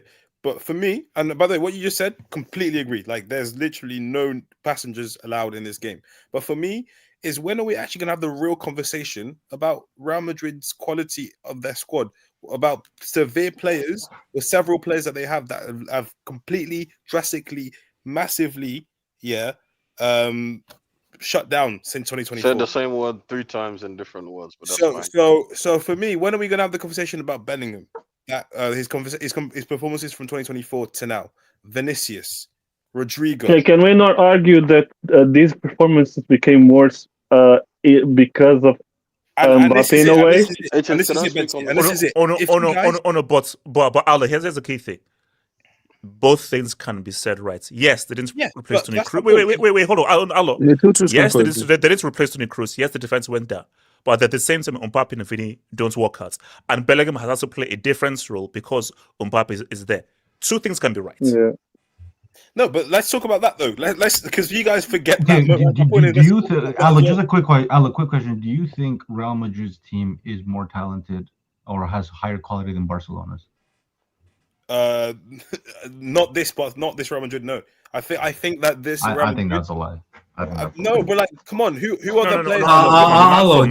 You know the reason why I disagree with you? Because whenever we were talking about Real Madrid versus Man City, Real Madrid versus Bayern, you said, "Oh, Real Madrid have this guy and this midfielder, that midfielder," and now you're saying the quality is not the same. No, he asked a question between Barcelona. I think Barcelona is better than Real Madrid, but I still think Real Madrid are better than City. And this is my point. Real Madrid played City. We haven't got time for 10 men, and they slapped City 2 years in a row. Well, Real Madrid played City without. Wait, hold on. KJ. Look, I am. After KJ. I can't believe I'm about to agree with Alo to an extent, but I was debating this in a group chat earlier today. Mbappe, I think, is probably Madrid's third or fourth biggest problem, because if you want to look at the season before he came in, right? Yes, Madrid won the Champions League, and yes, Bellingham with Toni Kroos. Yeah, no, that's one element of it, right? The midfield, okay? The second element is defensively. Just look at the numbers. They fell off a cliff compared to that season before. That's the second thing, right? The third thing is there's no guarantee, that particularly with a guy like Ancelotti, right? No one can tell me that Ancelotti was guaranteed to go back-to-back Champions Leagues or La Liga, because he's never done it before. So this notion that Mbappe came and destroyed everything and they would have won everything if he hadn't come in, that's a lie, right? That's the first thing. That's what I will agree with Alo. I think he's probably the third or fourth biggest problem with Madrid. He's not number one, in my opinion. They need to do better midfield recruitment and defense. That's the problem I have with people. The way people talk as if he's the number one issue. Yeah. That's when I disagree with people, right? When I will say, all right, peace out, guys. I'll listen from the streets. There has been a pattern. There has been a pattern over the last few years of, let's be honest, right? Him, let's say, overestimating his ability, right? He wants to impose himself on the team so badly that he goes away from what made him great, right? And starts to try and do the drop deep gimmick, link up play. And look, I would say he probably around his second or third year at PSG that started to improve, right? But I don't think he maintained it, right? And particularly when players like Neymar, Messi are coming in, those guys are better at that than you, right? Your role is, his problem is he tried to be everything at once, and I think that doesn't work for players, right? Find your niche, right? No one's Messi, but you can be Ronaldo. You can be the guy who's the main goal scorer. You don't have to be obsessed with being everything for a team, right? I'll say one of the damning indictments of him, particularly, was against Arsenal, right? Whereby there were times where Madrid were looking for a target man, someone in the middle, and Mbappe was nowhere to be seen. He was outside the 18-yard box trying to drop that people. This is my problem with him, right? That's the thing. I think he tries to do everything for a team, and I think that hinders the team. That's when it works against the team, right? The second thing I'll say is you skating over the fact that he's had problems with managers over the last 2 years, because it does not help a manager if your star players undermining you. What he did against Monaco last year was unacceptable. If you get someone by your manager, right? He's a great player, so people make excuses for him. That's naturally how it goes. People make excuses for Messi, people make excuses for Ronaldo, right? That was terrible, right? The fact is he's had two incidents now at Madrid, right? Where Alonso was trying to tell people, Alonso is trying to build something, right? No offense to Mbappe. You're the star, but you've not won anything for Madrid, right? These guys have won stuff for Madrid. This guy's trying to build something, right? And the fact is it doesn't help if you're undermining him. That's bad attitude, right? And I just hope that doesn't derail France's World Cup thing, because they have the most talented squad. I just hope it doesn't, right? Let's be honest. He's not the same character he was in 2018. Let's hope. He's not the same character he was in 2018. He's gradually started to do the Ubuntu thing, where he's trying to do dictating everyone, right? But that's the last point I'm going to make, right? Le Maréchal. It didn't help. It didn't help, right? Particularly that he's having spats with Madrid, what's it called? With the Madrid thingy members. Look, I know that happens in football. That's a part of it, right? But what we've seen from him is a level of petulance, right? And let's just be honest, a level of disrespect, right?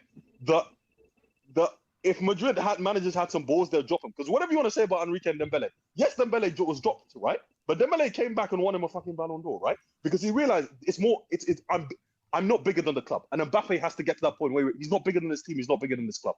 Now, they're not going to sell him because Perez has been chasing him for time, right? It's not going to happen.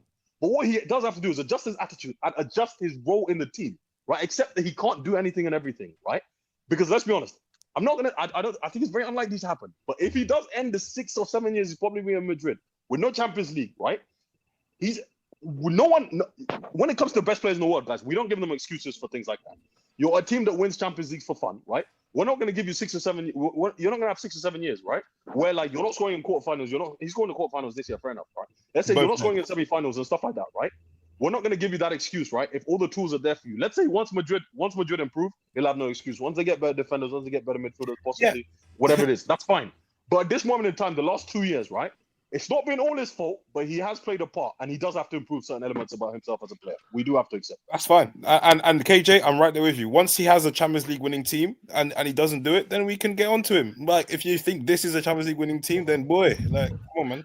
No, I agree. They're not. Hold on. But were they?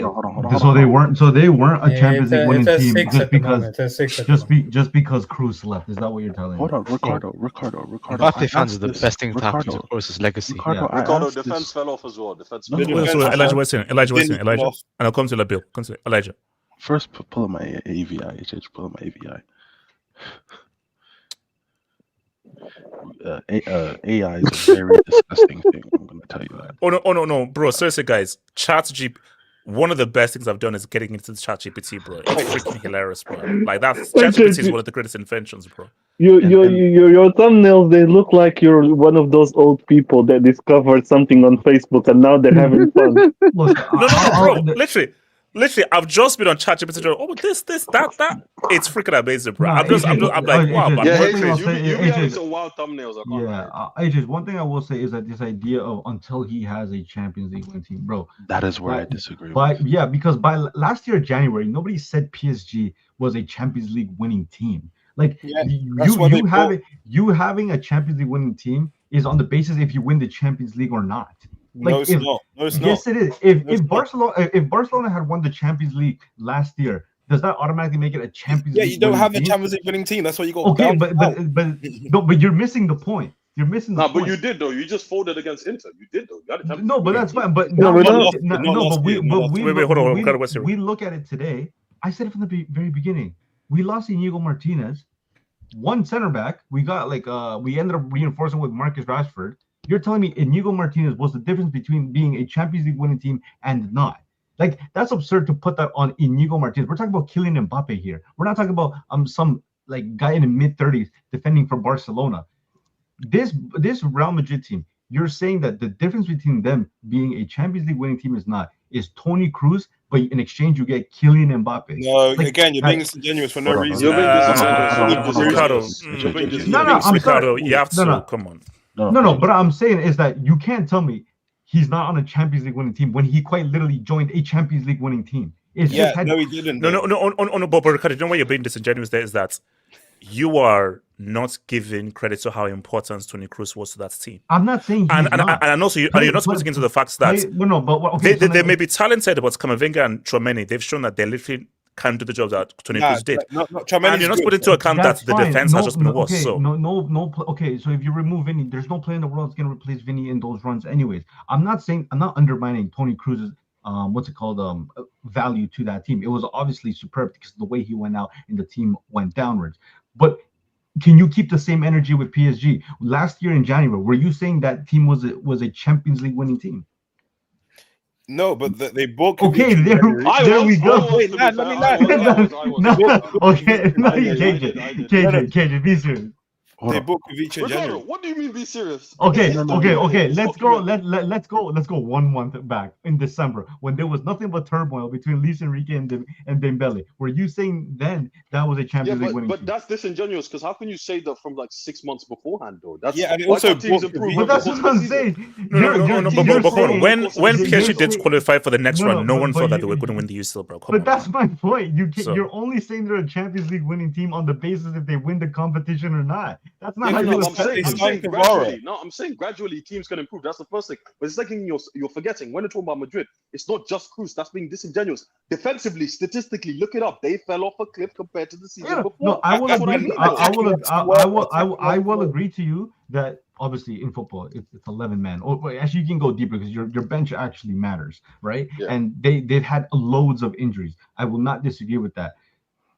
And I will agree to you that Mbappe is not the number one reason this team doesn't work. There's the Kroos factor. There's the fact that I actually think the injuries are the biggest reason. But you cannot tell me basically this is what I'm saying.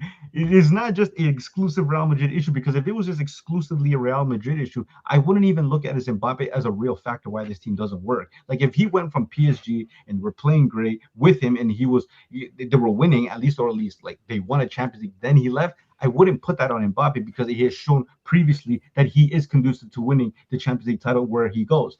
But when the problem still extends from PSG to here, he is one of the bigger reasons of why this team isn't winning. Whether you rank him as first, second, which I don't think he's first, or the second biggest thing, but third, fourth, that's not far from saying, like, you can say like 10 points why this Real Madrid is not succeeding. You can say it's part of the problem, which is still a big issue when we're talking about a guy that is supposed to be one of, if not the best player in the world. Being part of the problem is an issue. Wait, hold on. Let me go say some quick debates because shout out to your boy, not your boy, your girl rather. Dude, football is not for me. See you next season. Hold that. Hold that. Well, Smassy, you have to tune in this summer for the World Cup, bro. Hopefully you don't get grouped, bro. Smassy, were you happy to see a black gaffer fail? I know you. Shout out to Josh Miracle. 15 goals in a campaign plus 1 plus than his son's record, by the way. Who's the reference? Oh, is it talking about Mbappe and Messi? Maybe. Yeah. Oh yeah, Messi. Well, you see, did you know what I always say? Like, okay, well, the extra games. When did Messi get the extra game sacks, bro? Especially if you now have to go for the playoffs. I'm pretty sure Messi got 14 and like 20. Yeah, I'm pretty sure Mbappe got more than Messi. You have to put it differently. Shout out is fair. I said since before he joined Madrid that Mbappe was going to be a PR signing like Beckham.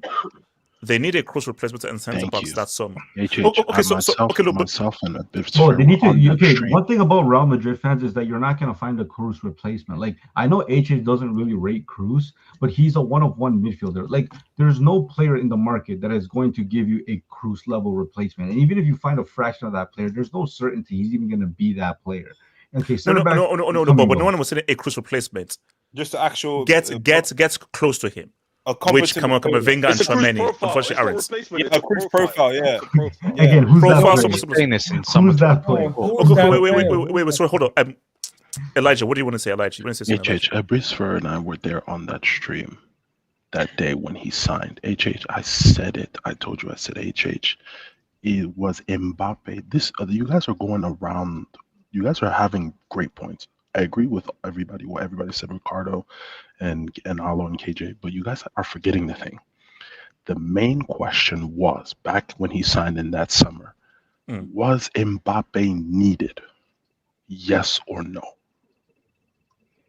Was he a necessary sign? Wait, what's your actual name? Wait, no. Elijah's right. Elijah, this is the conundrum. He wasn't needed. Yes, he was. Perez is not the guy to say no to Mbappe. I don't think he was. On a free Hot take. Wait, hold up. Mbappe. No. Wait, guys. Hot take. No, wait, guys, hold on. An amazing player is an amazing player. There's no such thing as too many amazing players. So of course you could add some. Did they need Mbappe or did they need a midfielder or a defender? No, they didn't. They needed a midfielder or a defender more than they needed Mbappe. That's a fact. Need is a key word. They didn't need him. They just wanted him. No, I promise. Because I told you. Wait, hold on. Elijah. I'm sorry, it's because I'm working, so I sound a bit quiet. But when he was signed, that was right after what? They had just won the Champions League. Who had scored in the final? I believe that was Vinny, right? Because Vinny had scored both goals in the final. Was it him and Carvalho? Yeah, it was him and Carvalho against Dortmund. Yeah, Carvalho first. I told you, I, if I remember properly, I said Vinny should technically be the guy that leads the Madrid forward line to the next step. Mbappe, to me, is a flex signing. Because obviously the aura, the gravitas that is Real Madrid, they will attract anybody and will sign anybody just because of who they are as a brand and its history. Mbappe was never supposed to be the number one priority. The number one priority was what? Get a few defenders, because you know that maybe your Carvajals are getting older, your Mendy's could be falling apart, your Militaos could be falling apart, because literally Rudiger, because like dude's knees are blowing up on a week-to-week basis. You need cover for that. There was nothing wrong with Vinny. I even said Joselu didn't need to leave, and it sounded crazy, but to be fair, Joselu played a key role as to why Madrid got to the final. He chose to leave. Because of why? Because everybody knew who was going to sign. You think Joselu just left because he left the sake of leaving? No, he left because he knew that Mbappe is going to come. If Mbappe is going to come, didn't he went to Qatar to get signed the contract? He got the Qatari money. He got the bag. He got the Qatari money. Elijah, sorry, I agree your point, yeah, and I agree that Vinny, obviously, after that, in my opinion, should have won the Ballon d'Or, and he was clearly the main man at Real Madrid. Thank you. But if you remember, Mbappe really struggled when he first came. So it wasn't like he came to Real Madrid and he was like, yeah, I'm the main man. No. He was like pushed aside. I don't know if you remember the Anfield picture in the dressing room when he was pushed out. So the reason he became the main man is because he had to implement himself and score week in, week out. And it's like, oh shit, you're the main man. Whilst Vinny was going for like 20 games without scoring, 15 games without scoring. He's the one that put himself as the main man. So there was no. Wait. Back up. Are you telling me? No, are you telling me that when Mbappe signed, he was supposed to be number Perez 2? didn't tell him that I'm signing you to be the main guy for this team. He wasn't the main guy though, because when he was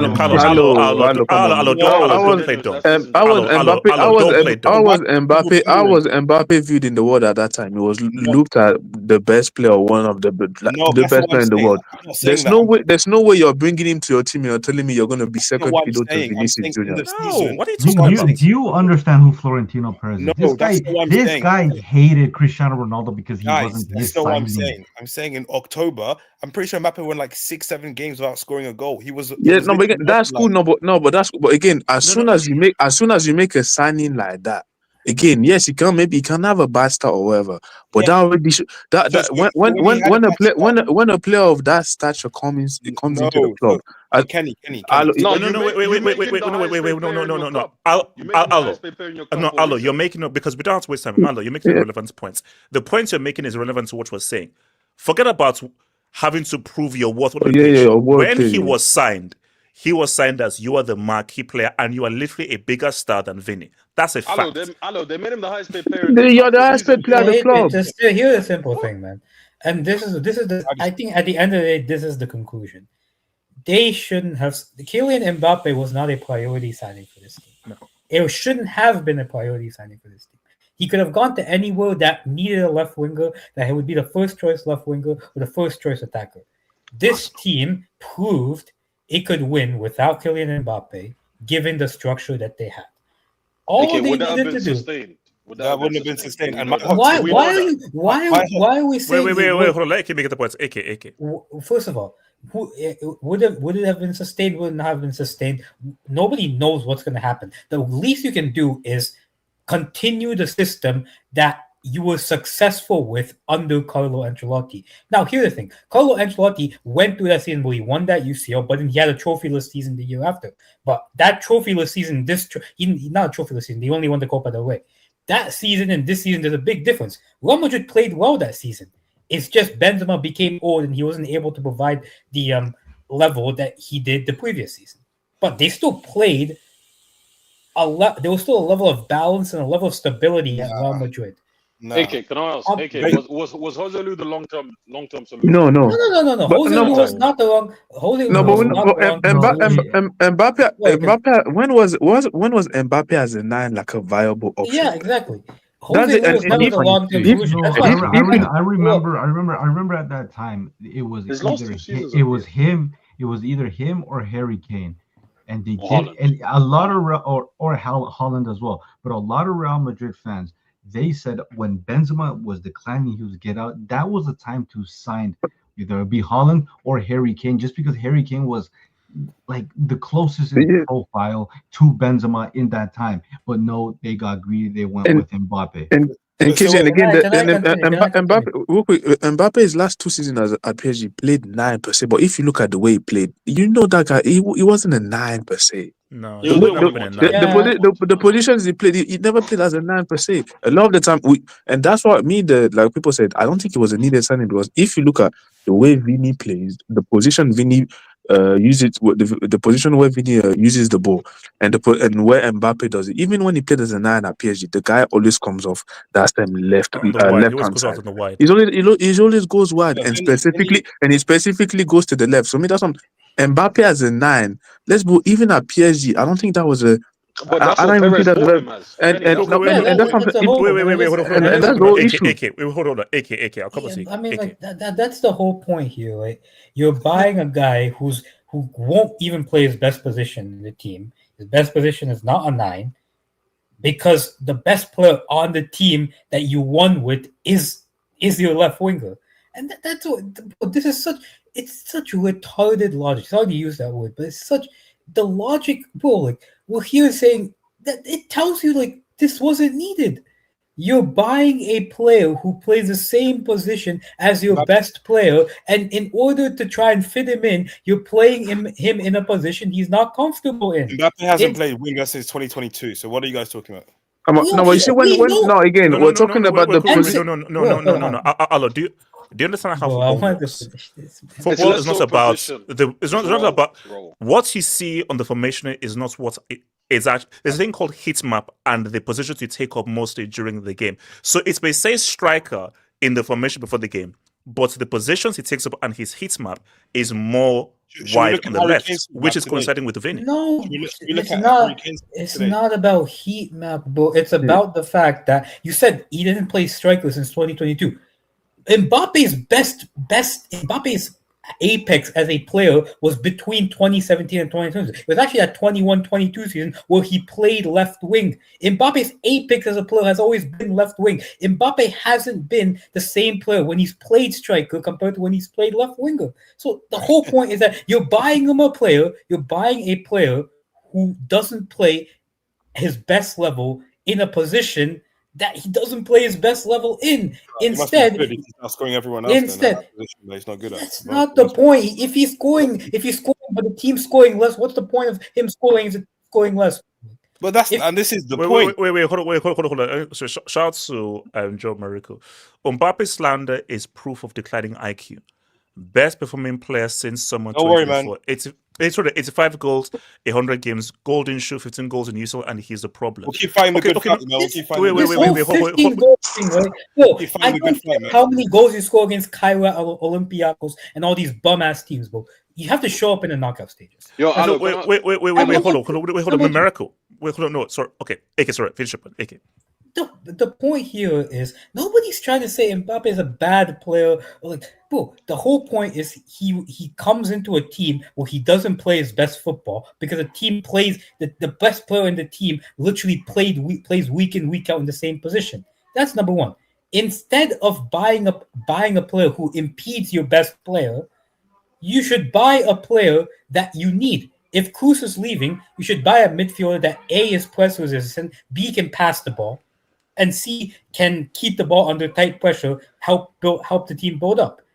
And then you need a striker. You need a guy who can, hold up the ball, act as a target man, like doesn't come in for that much money. Like those are the types of players that you need. Wait. So America doesn't. The issue with this though is, again, this is where you're not analyzing with any nuance. Like, I think even Ricardo made the points before. Do you want a guy to score 100 goals and he win nothing, or 3 people score 15 goals and actually win stuff? So yes, Mbappe is scoring all those goals, but structurally, chemistry-wise, is the team being consistently effective? So if those goals come up in bunches, if those goals come with lesser teams, but those goals are not spread around, they're not winning goals.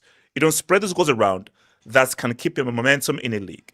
Those goals aren't spread around where when you're not facing a top team, you score in a crucial game that can actually help you beat that Bayern, beat that Man City, beat that Bayern Munich to now get you through.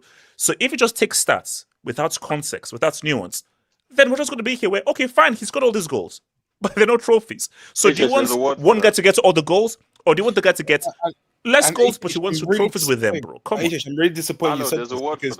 No, wait, let me land, because this is my point. You guys, and all of you guys need to literally be in Vinny's PR, because all the blame, or you're absolving Vinny right now. You're absolving the Bellingham. Who's absolving? When did anybody say that Vinny doesn't? No, but this is my point. We've been cooking Vinny week on. I promise you, Vinny, give Vinny 2024 in this team, this team probably tries to compete for the Champions League. My point is, yes, Mbappe is an issue, but one of the main issues is the main players before Mbappe came have regressed. And let's talk about that as well. And once you realize that if these players have literally went from this level to literally much below, and they're not playing as well as they are now, they're literally making. Okay. So, Alo, on that point, sorry, I need to go to the bill.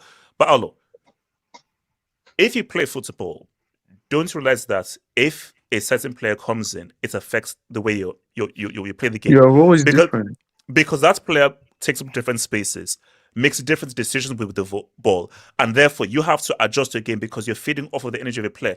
If you're in an attack, you have to feed off of the energy of how your players are playing. And again, Alo, wait, hold on. Alo, if you watch the games, why doesn't he perform for Brazil then? Why doesn't he perform for Brazil? Why is he literally regressed everywhere? That is a whole different why does Vini? That's a whole different conversation. Vini has not regressed. He was bad even when he was good for Real Madrid. Yeah, being bad for Brazil has nothing to do with him being bad for Brazil has nothing to do with the Real Madrid. The point that HS is saying is, again, if you look at the roles that especially Bellingham was playing before Mbappe was here is a totally different role that he's playing right now at Real Madrid. Wait, and real quick, some of the positions that he used to take up and even his importance in the team has changed. Obviously, that might be due to management change or whatever, or the manager changing or whatever. But even if you look at that first season under Ancelotti, when you have a player like Mbappe coming into the team. Bro. Again, I'm not saying he's a bad thing or whatever. Again, your team is not going to be able to operate in the same way. It's not going to be. Bro, I'm sorry, I'm not hearing that, bro. There's literally talks in England right now that Morgan Rogers is going to start above Jude in 2026. Oh my god, bro! The guy. No one is saying that Bellingham has not played bad or whatever. We're talking about in the team. We're trying to explain the reason why some of his Catch your words, Kenny. Yeah. I'm catching it. Now, wait. No. Yeah. I got the word. The reason. Yeah, I got it. What has changed for Bellingham from the season pre Mbappe and afterwards? Yes, some of it is due to him as a player. It's been bad, and there's been injuries as well that does not help. But that's interesting. But another reason is as well is that his role is different than when pre Mbappe and after Mbappe. So that's what we can also add that to the reason why. And the biggest thing is that the role that he played pre Mbappe contributed to winning. The role that he's playing post Mbappe contributed to his performances as well. No, come on, Alo.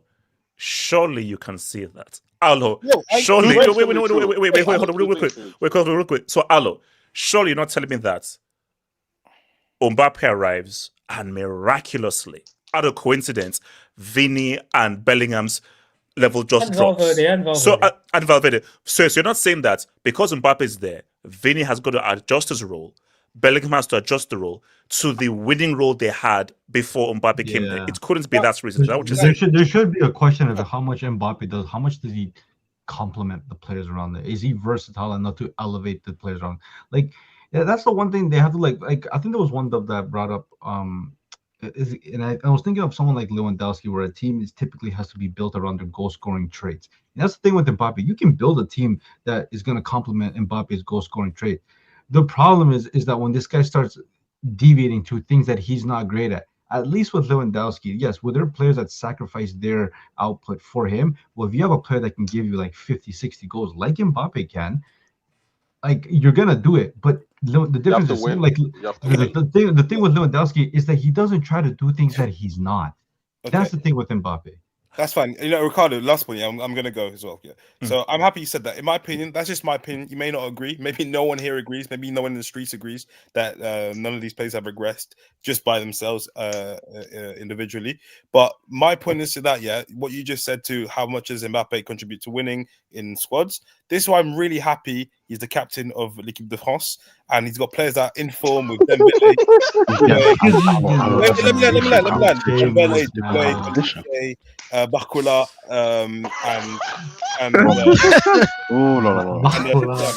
real off this. Who was there? I see you were losing the argument. Hello, real off this. You had to spice it up. Add that French accent in there. Come on. So that's contribute to winning. You know the World Cup. You know that big trophy every 4 years, biggest thing in the football sport. Like I said, he only wins when the talent is stacked. And guess what? PSG are a good team as well. That's why they win. Wow, surprise, breaking news. Good teams win. And this is my point. When that happens, we'll be able to have that conversation later on. Obviously, now we'll take the L. You know what? You're right. Mbappe, main reason, blah, blah, blah. You're crap. You ruin everything. Cool. But when he does win with France, let's talk about it then. Thank you very much, man. But that's the thing. Club football. Okay, wait. Hold on. That's right. So Mbappe slander is. BLG did this. Shout out to Belgian Hesky. I'll say I like eating French baguettes in French. He already left. I think he's yeah, he's good. I don't think it's shout to Mambo mentality. Problem with Mbappe in any team he goes is they are forced to play Mbappe style ball. Without Mbappe, Real Madrid looks similar before he came. He's one of the best. He just kills your system. I mean, look, it's tough. If you just watch Mbappe play, it's tough. Mbappe as a 9 is not it. I'm sorry, it's not to me. It's not. Hey, do you know how long I've been seeing this stats? It is so obvious that this guy doesn't know how to play as a striker. You know what? Obviously a weak player. It was such an easy window post Champions League. You lose Kroos. You don't get a guy similar to Kroos. You get a guy like I don't know, a guy who can basically pass the ball from A to B at a high level. And they got Other Guller for that. He's not. No, he's not the profile. They can use that. Sorry, AK. I'm sorry to interrupt. But again, another question just came into my head. When obviously we've noticed that structurally or tactically, it doesn't work with Mbappe playing as the 9. Why fire Xabi Alonso if that's what he's possibly trying to set up by putting Mbappe in Vinny tax. Like once he loses in the dressing room, it's over. So that's the thing. And they held so much sway, so he okay, so you lose Kroos. You don't need to find someone as good as Kroos or even someone similar to Kroos. But there are midfielders like an Angelo Stiller, for example, who are good from passing the ball under pressure from A to B. He's not similar to Kroos. You're gonna have to change a little bit of things, but again, he's that type of player. Number 2, you signed an Endrick pre-Mbappe. Endrick is a shadow striker, a guy that, if you remember, they've played in the front 2. Endrick works in the front 2. You buy a target man type striker akin to a Jose Lu, like I don't know, like who's that Mallorca striker, Murici, someone like that, someone of that profile. He's not gonna go to Real Madrid. Look at the guy's teeth. You'll never get a move to Real Madrid. Wait, that's yeah. What do you mean, man? Where the other football? Where the others? You fucking having a laugh, mate. Where do all those Brazilian footballers go to make their team, man? Kenny, this is a guy that didn't sign Ronaldo because he was ugly. So we know if we see Muichi's teeth, he's gonna freak out. So. Veneers exist. So yeah, come on. We're acting as if Vinny is the most handsome man in football. That is true. That's true. Yeah, that's kind of sauce. I can't lie. Your name, I said it. Anyway, so like a target man type striker who can do a job whilst Endrick develops in the meanwhile. You can also play Rodrigo there, who was also successful there. And then you buy 1 or 2 center backs because Nacho left. But the issue started because Florentino Perez thought Mbappe was a number 9 when Mbappe's apex as a player came as a left winger. Shout to Canadian Friends. My club has become Keep Up with the Kardashians, a weekly drama show. Take Esther and pack your bag. #malediction. She kind of fine, to be fair. Malediction. Hey, you know that song, Hey, you know that song? Well, of course, man. Shout to Metro Games, man. Of course. Boy, he's so jarring. He makes the same song every week. Bro. Yeah, no. 2026 Metro Games. No, prime Metro Games. Section Metro Games. Nowadays, will you do a post-production for? Yeah, that guy never had a prime, man. Yeah, I will. I'll be there. Rick's. I'll be there. Shout to Villa Forest, man. I'll be there. He doesn't watch. Fuck KJ. Shut your mouth, bro. All right. Okay, look, man. let's look ahead. So Labil, let me come to you first. Labil, we have a final. Well, can I May talk about 30th. first? Quickly. Have you Mbappe said that we need to go to the final thing? So I'll try and talk quickly, but I Yeah, assume go for it. everyone here's played FIFA. So a couple of years ago in Ultimate Team, they had like this attribute. It's called a training card where you can apply it to a player and it'll give you like, oh, +5 pace, +10 dribbling, +10 physical. So I mean, watching Mbappe since 2022 is like someone took CR7 at Juventus and put +15 pace. Like he just doesn't work in a team, bro. Like some of this guy's runs is like he just doesn't make any attacking runs. Like even Timo Werner, like that brick player, the Champions League final, he made a run to open up space for his teammates. Like, so why can't Mbappe do it? AJ doesn't accept that reality, but and I never will. I never will, bro. Wait, I mean, would you not take? Wait, KJ, how do you feel about how do you feel about that Timo Werner run? By the way, wait. No, Labil, continue. Sorry, Labil, would you take Mbappe out? Labil. If the question was at Arsenal, then yeah, because he's replacing Trossard and Martinelli. But I mean, yeah, the best thing for Toni Kroos' legacy was Mbappe joining. I don't know if anyone remembers that 4-0 that happened in the Etihad in 2023, where he basically got adopted by Rodri and Bernardo. Like that guy was on his way out. Like people really overhype how good he was in 2024. I mean, yeah, that's the main thing that I wanted to talk about. Okay, so wait, there's one more thing. Yeah, a lot of people like they compare him to Henry. I think maybe just because he's light skinned in French, that's probably the main reason. No, that's but like no, early days I wouldn't understand. Like, no. Monaco days, yeah. 2026, no. He's a lot more similar to like Mo Salah, the way he's just like a wide striker. Nah, Mo Salah is crazy. My days. I just want to say it, but I'm just saying, bro. Someone said it, innit? Not me, innit? But I agree with that person as well, innit? But I didn't. I was not the one that. Nah. Mo Salah is crazy. We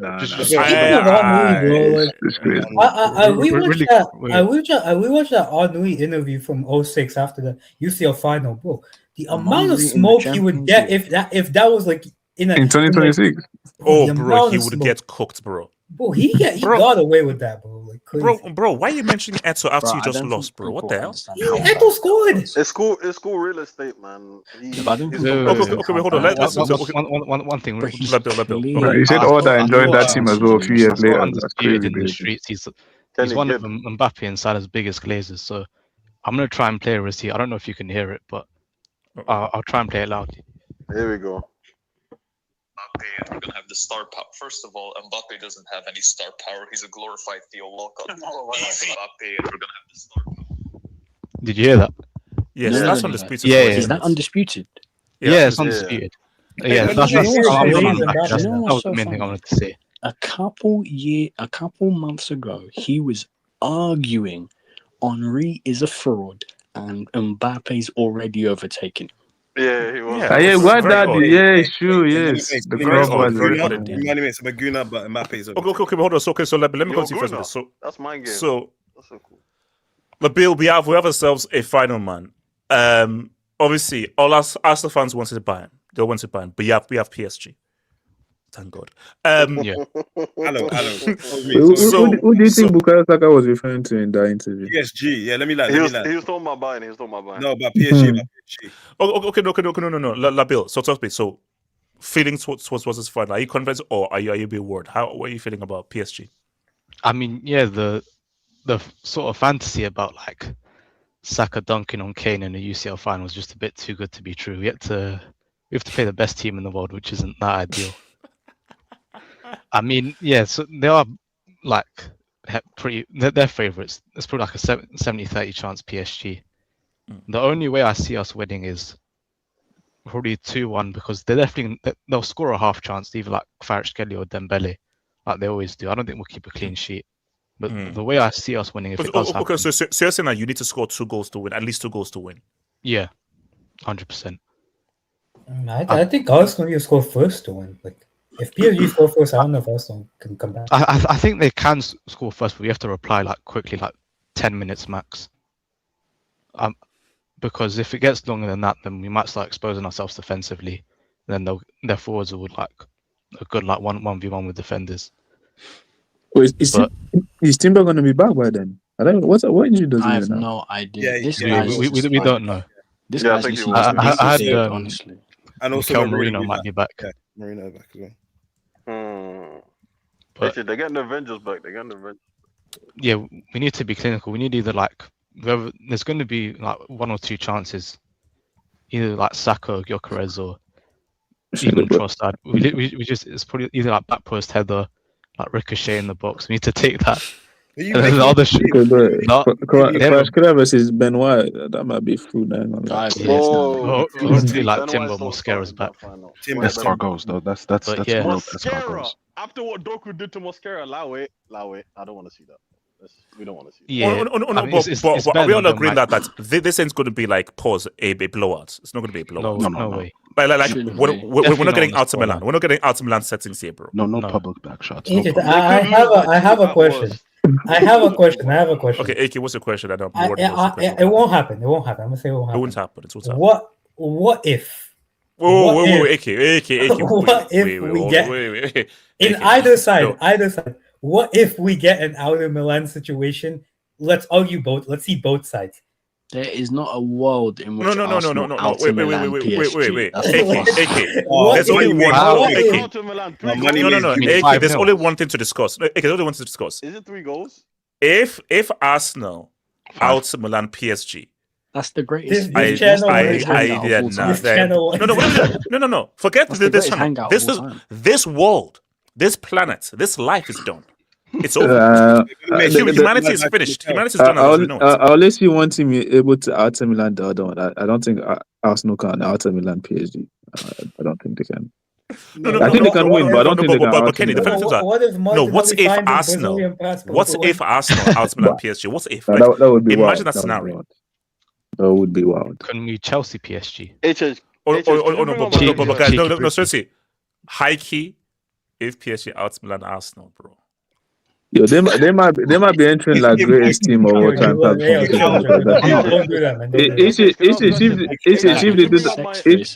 they do that, what type of convo will put in this PSG team? If they do that, no, Kenny. Now we're asking the real questions. If PSG do back-to-back out Milans. HS, can you bring on my AVI, please? HS, can you bring my AVI, please? Okay, Amber's fair. You're going to be alone. We're not getting out of Milan. Can you bring on my AVI, please? All right, okay. What's the score? Money Mace. So, okay, so Money Mace, what's on this final? What did we say? Wait, one more thing before Money Mace goes. Yeah, so before the Madrid repeat team, the last team to make back-to-back UCL finals was Man United in 2009. We know what happened there. Hashtag believe. So, Lablo, what is your prediction though? Like, I know it's early. I mean, we'll be back here for the other game, but for now, what do you think will happen? Well, the realistic prediction. Let's get realistic. Like, get out Milan the death out of here. Realistic, 2-1 PSG. Cheeky.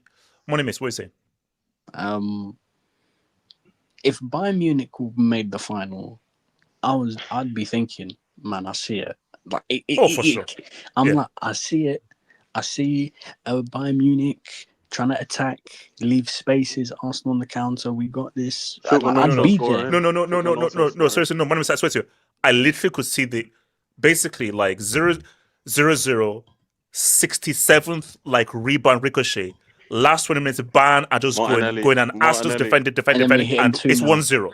1-0. Oh, either 1-0 or counter Saka 2-0, and then Tommy Robertson has to come into power. 100%. Reform. No, but that's my thing. If it was Bayern Munich, I'm like, I'm 100% there. This, like, listen, I'm gonna be honest. The next 3 weeks, when it comes to that UCL, I'm gonna be peak Robbie AFTV outside the Man City Etihad Believe settings, man. I'm there. Money makes funny believing in your team. No. But here's the thing though. Like, let me roll with you. Because let's be honest. But let's roll. Let's say Money makes. Wait, hold on, Monimus. If Arsenal win this, I think this would actually be a bigger statement than if it was Bayern. Because if you beat Bayern, fine. If you were to beat PSG, because it's PSG and how good they are, defending champions, this would actually be a bigger win than if it was Bayern. If we win this, narrative-wise, I don't think you understand how much I'm going to run this gimmick. It's just Arsenal in the biggest DOI final of all time just beat the treble. No, come on. No, bro. Guys, I'm sorry. Now I'm actually scared. Guys, now I'm actually scared. Guys, because see, this why. By the way, why did he mess up? Easy. Money miss. If Arsenal beats PSG, Ballon d'Or winner, treble winner, defending champions, Luis Enrique, and also if it's a Gyökeres shin pad deflection. Shin pad. Right. Can you beat them 3-0 though? Can you? Money Mace, I have a question. Yeah. If he beats PSG, does Arteta get a 10-year extension? He's already getting an extension. Wait. He's already getting an extension. No. What is it? 10 years? Lifetime. He chooses when to leave. Bro, they're gonna build another statue next to Henry one, bro. Wait, is he actually getting a statue if they get the double? He low-key might, you know. No, he probably is. Of course he is. Statue, probably would. Fuck, you know. Money Mason. He should also. No, guys. DOI victory of all time. Okay, hold on. Let me just let's go on here. Let us slightly gas up. Let me just slightly gas up Alo and Monimus. Let's slightly gas up. This is greater than 2012. Let's just be real. A lot of teams should have gone back to back. Barca, I don't know. 09. I don't know. No, wait, hold on. Barca 09 should have. Gone back to back. Barca 2011 should have. Yeah. Barca 2015 should have. City should have. 20 should have. 2024. Chelsea 21, 22, 21. No, you shouldn't have. No, not in 22. I think the year after was the 20. So no. All I'm saying though is that record shows that more times than not, guys don't go back to back. And also, amazing teams who were amazing one season did go back to back. Even back to back finals. When was the last time? If you move that Real Madrid team, when was the last time we went back to back finals? If Arsenal do the double, when I go to the Emirates Stadium next to the Henry statue, I have to see the statue of you know the pose that Arteta does when he hugs Nico Jovic. You have that pose has to be recreated. That pose has to be recreated. Is having a laugh, mate? Is there a specific camera on Arteta? Because every time they be these guys when they celebrate, like they show this guy every time when there's an Arteta cam. Yes, there's an Arteta. There has to be an Arteta camera. There's a bench cam for Arsenal. Guys, I don't think you really deep. This is the greatest DOI victory of all time. If we beat PSG. Not really. No, wait, hold on. Money Mace, hold on. Why do I have a feeling that? What do I have a feeling of a Gyökeres counter? I can just say a Gyökeres counter for some strange. Beating Bayern Munich at Bayern Munich is not like that's good to do. Because the thing is that when Chelsea did 2012, Bayern Munich did the treble the year after. So Bayern Munich actually were trophyless in 2012. They didn't beat Dortmund in the league in 2011 or 2012. They had they got slapped by PSG. PSG are the reigning treble winners. They have the reigning Ballon d'Or winner. They have the reigning best manager in the world. Arsenal have to beat that team in the final. Oh my! Look at we beat that team, HH, it's over for everyone, you know. It's actually over. I don't know how to recover from that. I can't remember that. Remember that goal that Rafinha scored against Benfica last season, where the keeper threw it and it hit his head.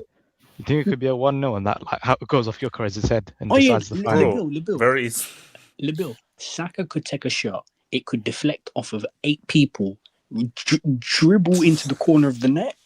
Greatest DOI victory of all time. Rugby tax. Ball off the line out is this is how. This is the second Arsenal final. Winning the league on top of it will be like, because listen, in my opinion, this final also determines like the league as well. For me, if we win the league and we go into that final Premier League champions, it then becomes an opportunity for Arsenal. Because PSG. No, Monument. You put it perfectly. If sorry, I'll continue. Okay, Alon then Elijah. If you somehow screw up the Premier League, no way you win that final. No way. I don't know about that. No. Too much pressure. If they lose the Premier League, no. If they lose the Premier League, yes, then you need to win this to win a trophy. Too much pressure. Yeah, if you win the Premier League, boom.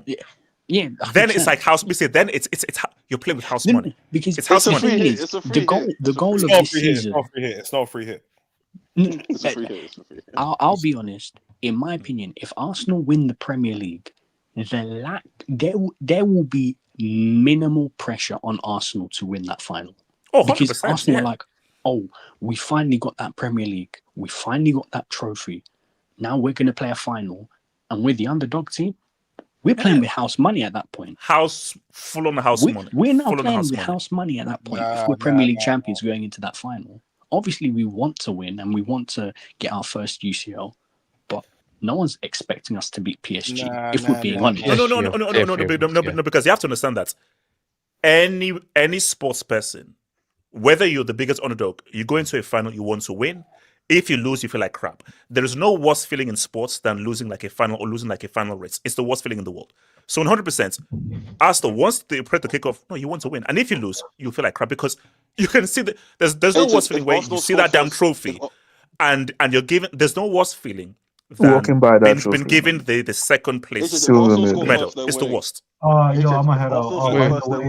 By the way, Arsenal 1-0, 62-minute header, Gabriel. No, look. Thank you. Can I ask the panel a question? No, look, guys. Okay. Allo, what's it? Allo. Yeah, man. Look, to be honest, I'm not hearing that. There's no pressure gimmick. This is the realization of the last 5 years as Arteta fans that what we've been saying. Guess what? We weren't lying. Like we not actually Arsenal fans, but Arteta fans. No, but yeah, the Arteta inners. Because The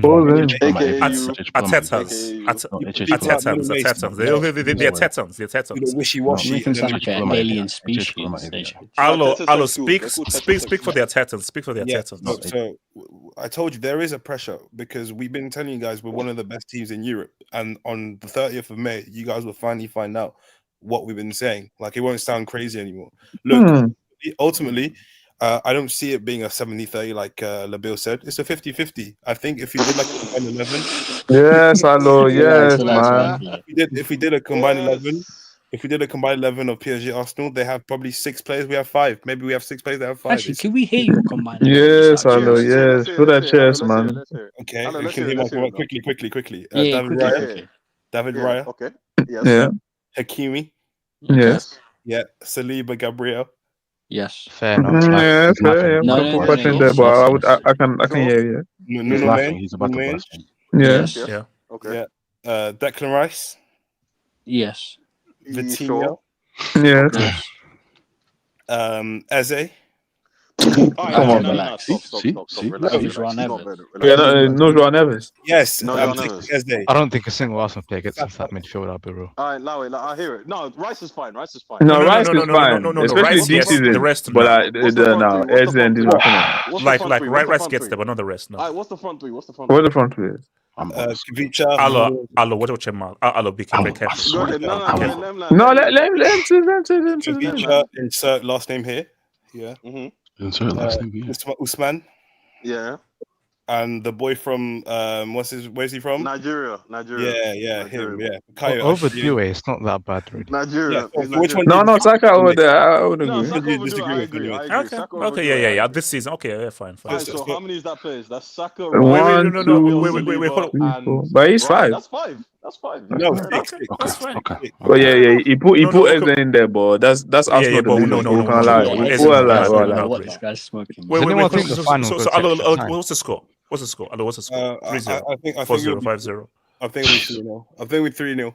3-1. 3-0. 3-0. 3-1 on No, yeah. But you don't know that. Like she believes in his team, but why not? Why not? You know, most people would not have said that Chelsea can beat like PSG 3-0, so maybe Arsenal can do it as well. You never know. Wait, hello, I have a question. You don't know that. But you don't know that. Yes or no? Hello, are you The conceding problem, yes or no? the problem is Hello, are you Arsenal is conceding not yes or no? Chelsea. Like, Hello, are you conceding yes or no? Nah, man.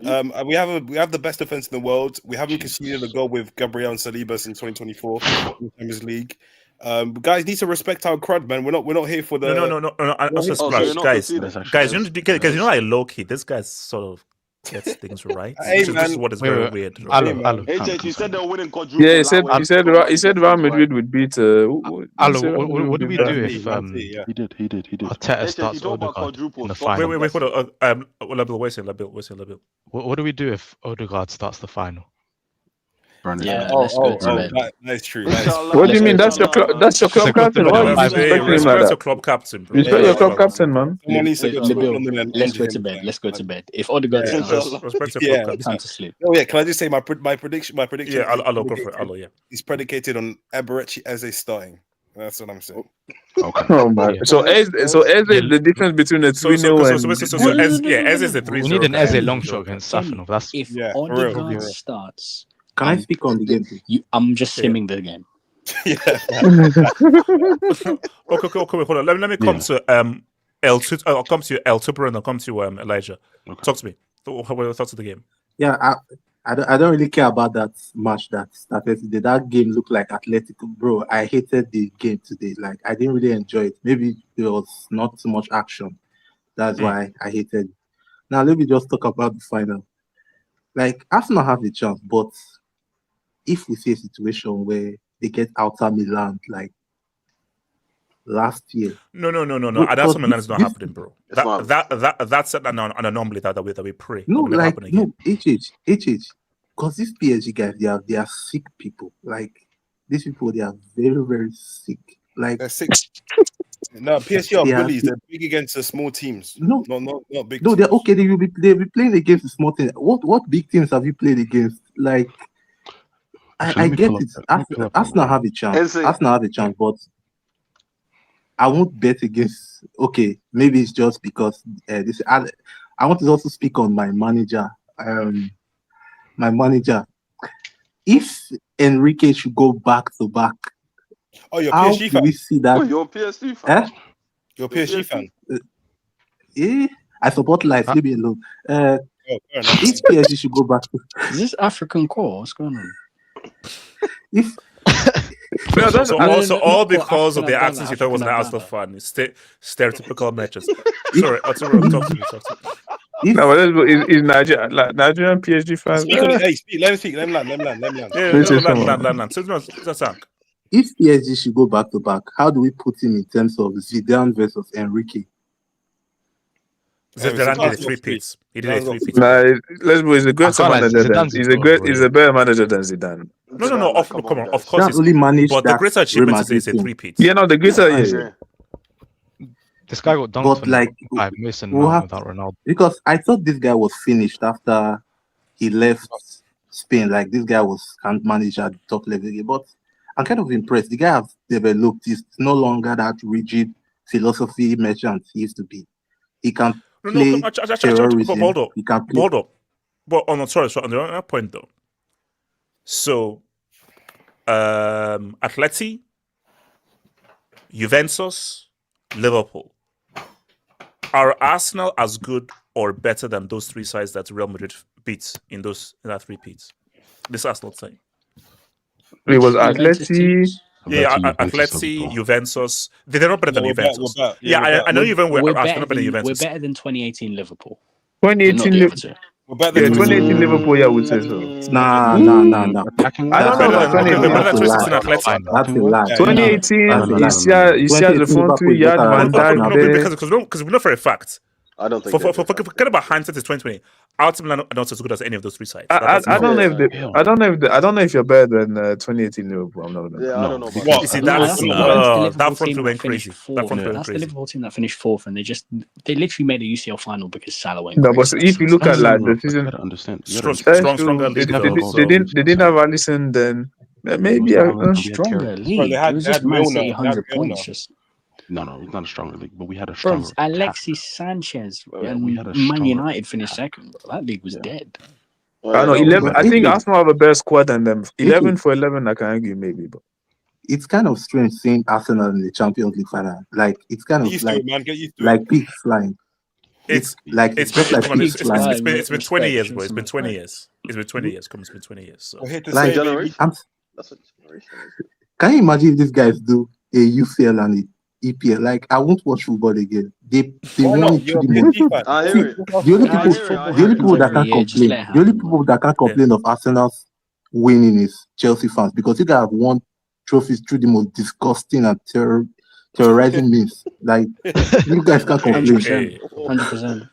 And they cover it up by saying it's Doi. They cover it up by saying it's Doi. We should have beat City 3-0 in that final. Team of one out of brain.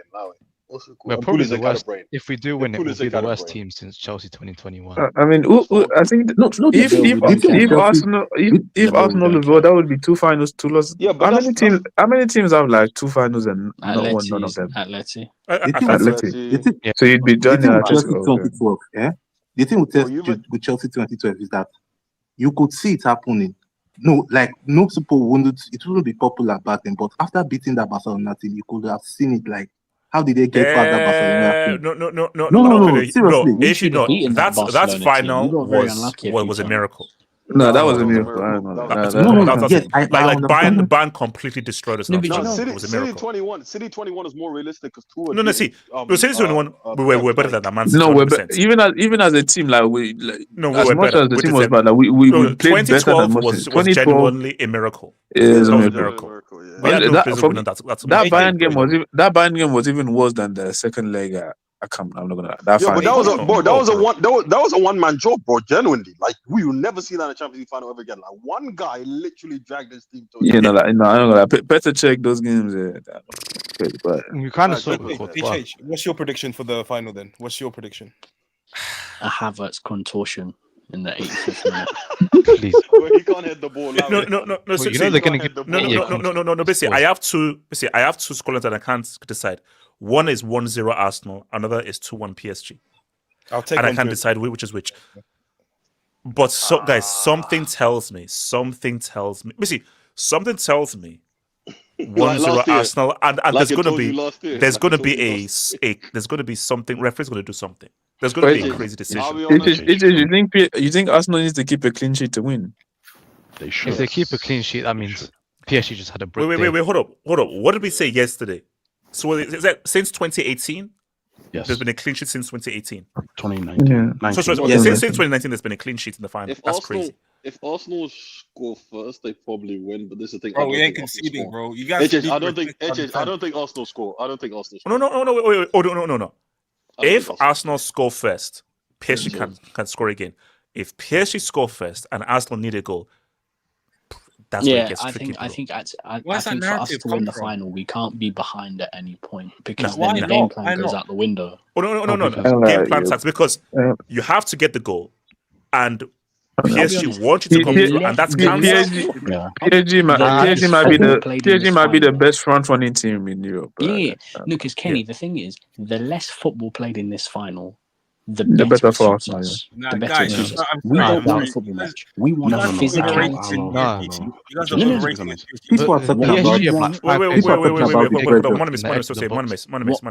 We don't want a football match on the floor.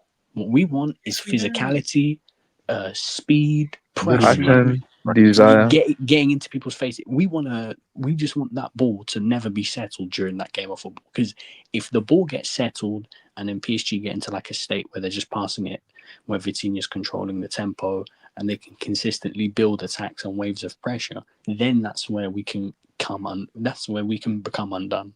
We've got to play in our strengths. PSG have been a team over the last couple of years, despite how good they've been. You think Chelsea in the Club World Cup final, Aston Villa in that second leg, Arsenal for like the first 25 minutes in the first leg. They don't do well with physicality. That is the one thing that PSG don't do well in. Yeah. So you gotta make that game physical. Make it a battle. Use that Britannia ball. It has to be no. But you have to understand that basically what you don't want is what Vitinha said at the end of the first leg. Vitinha said that the best match he's ever involved in was that first leg. You just want PSG to have fun. You want it to be a very unpleasant game for PSG. You want them to get frustrated. You want them to get frustrated. I'd like to speak on this because that's what we need. Yeah, 100%. 100%. Pretty much, man. No, this is why. Wait, hold on. No, Elijah was saying that. Elijah. No, I mean, I know going back to the league thing, I think how you finish the league will be very important because this reminds you a little bit of 18-19, where you need to win the league on the last day, but that didn't happen. But you did know that, hey, the matter of performance does give you a bit of energy to take into the final. So if Arsenal can finish the league on a high note, i.e. winning it, that's going to do them a lot of favors because it's like, okay, at this point we can actually go and give this a go. Yeah. My biggest fear is mentality-wise, if they were to lose it, which I doubt, to be fair, that it's going to happen. I'm not going to go too crazy with this 5-0 thing or trying to blow people out because I just don't see that type of game happening. My problem is with Arsenal is, can Arteta set this team up to attack man for man against PSG? I doubt that. Yep.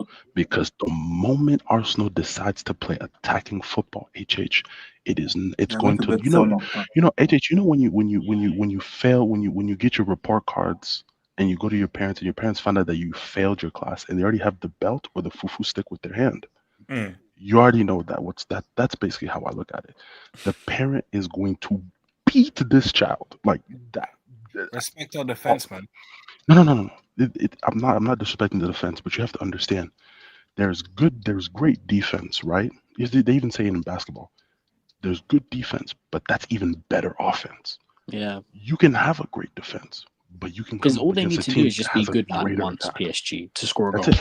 Whereas to defend, you have to be good for the whole 90. Exactly. Bro, money mates, we haven't conceded a goal with our back line since 2024. No. But you have but you're going up against the most efficient team in the world.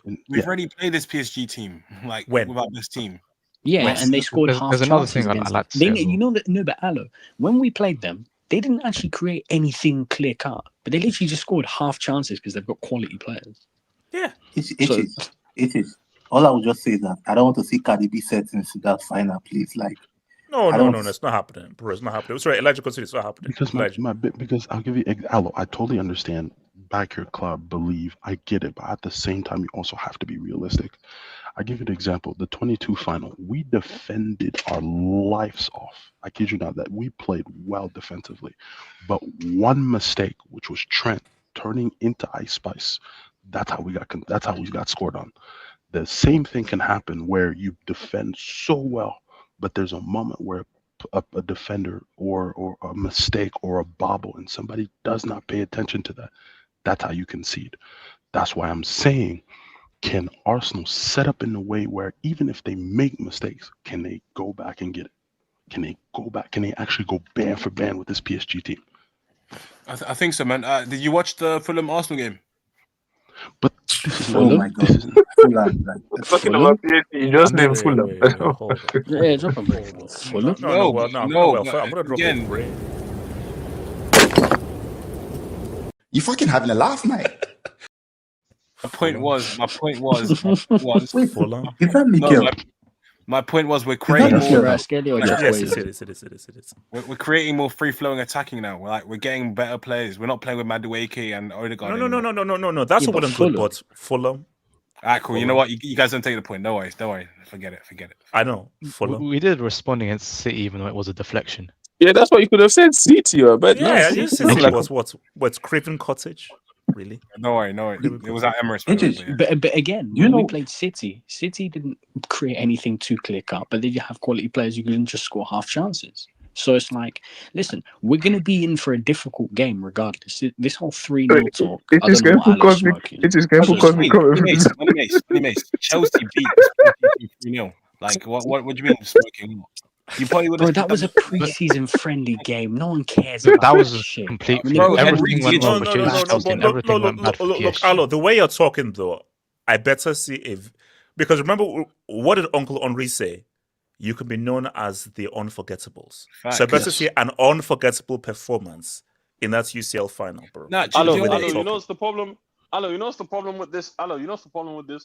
We beat them, right, in a one-off final, and then they came to play against us, and they made us look like amateurs, bro. Like things can change, bro. No offense, things can change. And I'll be honest, bro. I'll be honest. I think PSG have a actually different. feel like Wait, hold on, PSG have a KJ. different dimension. PSG have a different Says dimension who? with Says who? with Why? Says them because they don't care about the Club World Cup. I'm about to say Zaire Emery is not a player they had last year, in my opinion. I do think that whether he's playing a right back or whether he's playing in midfield, that is a substitution. If he's going to play the bench, that is a substitution that they didn't have last year. Yes or no? That is a player that actually does help with their squad depth. That's They had him last. Right?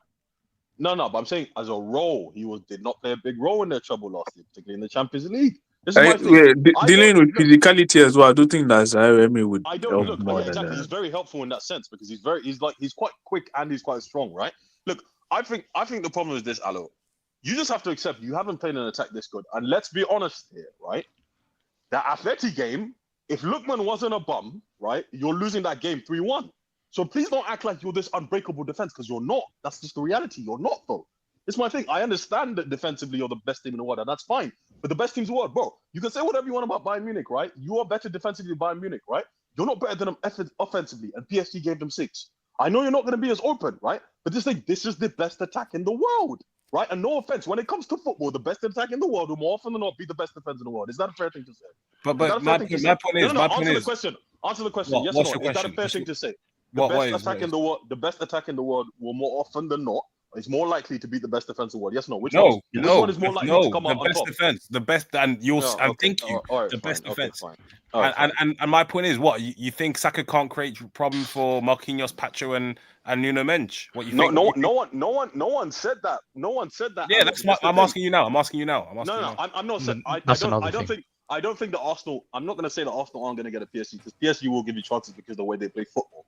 I'm saying I back PSG's attack over the course of 90 minutes to overcome your defense. I'm sorry, as great as you think your defense is, that's fine. That's not a problem. You can think that.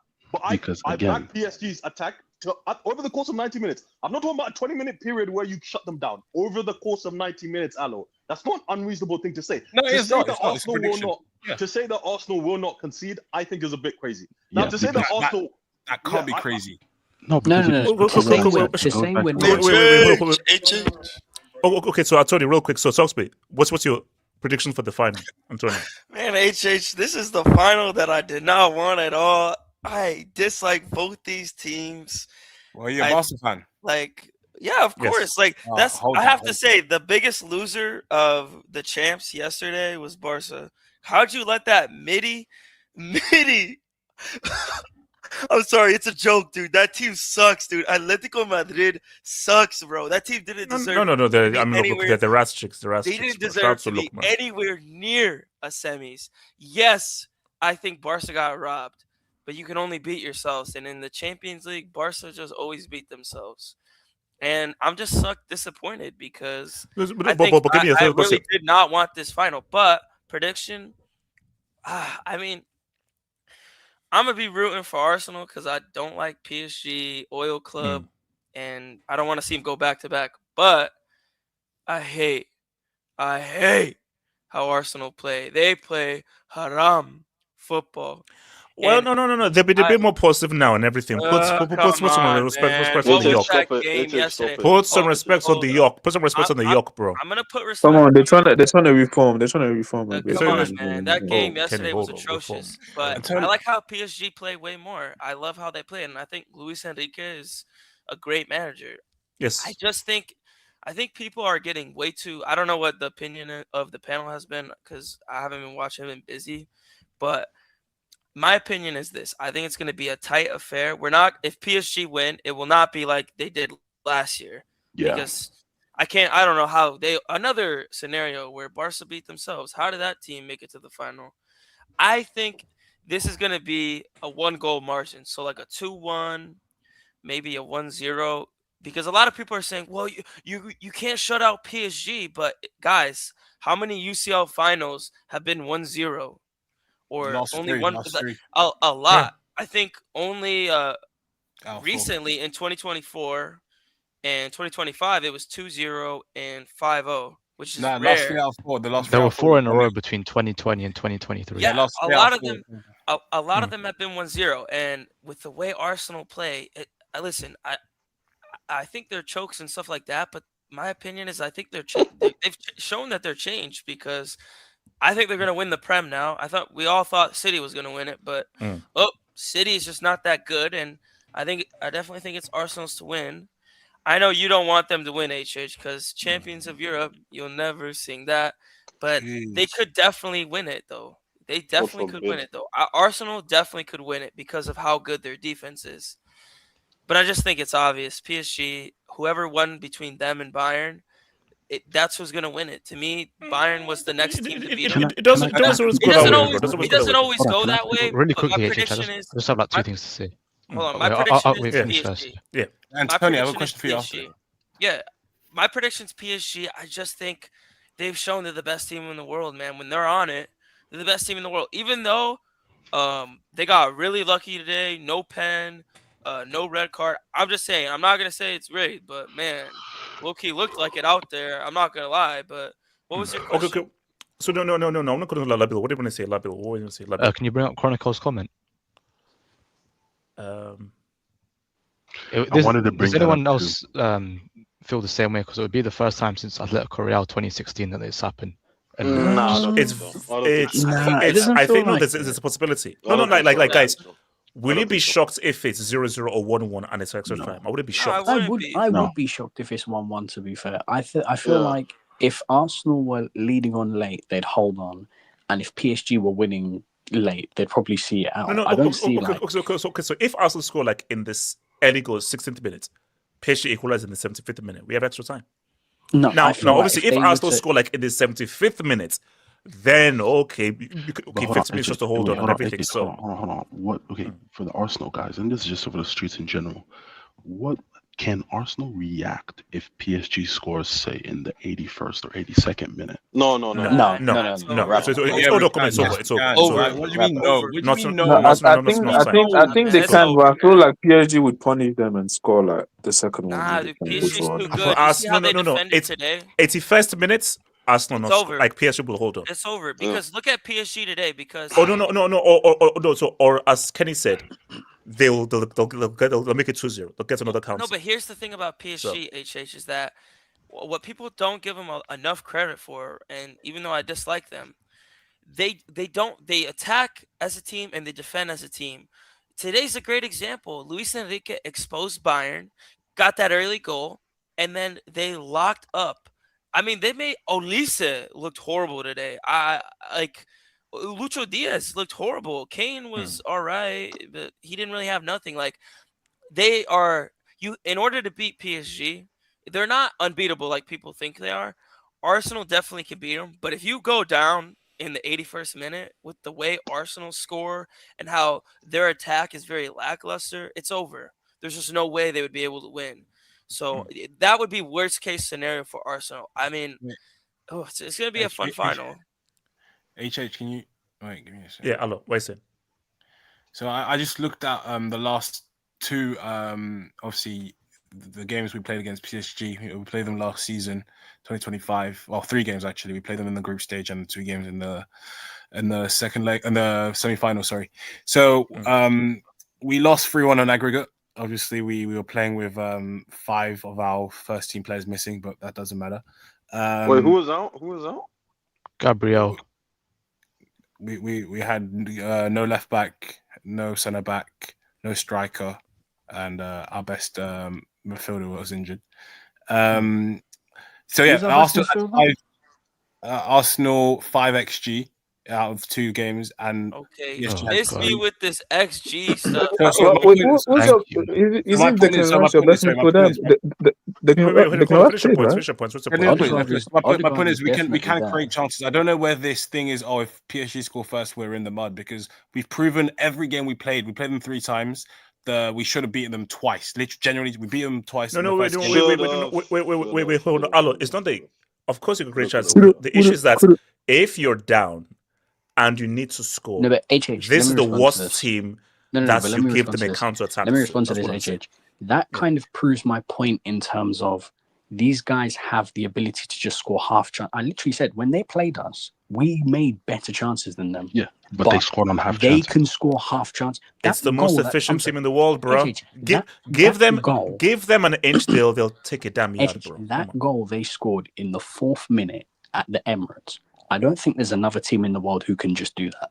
Like it's a half chance. The ball's bouncing on the edge of the box, and he literally just half volleys it into the side net. Money Mace. That's fine. I'm talking about the fact that you said, oh, if they score first, we're done. I generally don't. I do believe so because I do believe you think you can score 2? Do you think you can? Wait. I just showed you. No. Aloy, here's the if PSG score in the 60 minutes, they can come back. Yeah, they score in the 81st or 75th. It's over. Because think about this, and Money Mess, I'll get to your point as well. You got to think about this. You defended. You've put all your energy to preserve a clean sheet, and that moment happens. Mentally, you're gonna break because it's like, damn, we've done this, and this, but we still get scored on.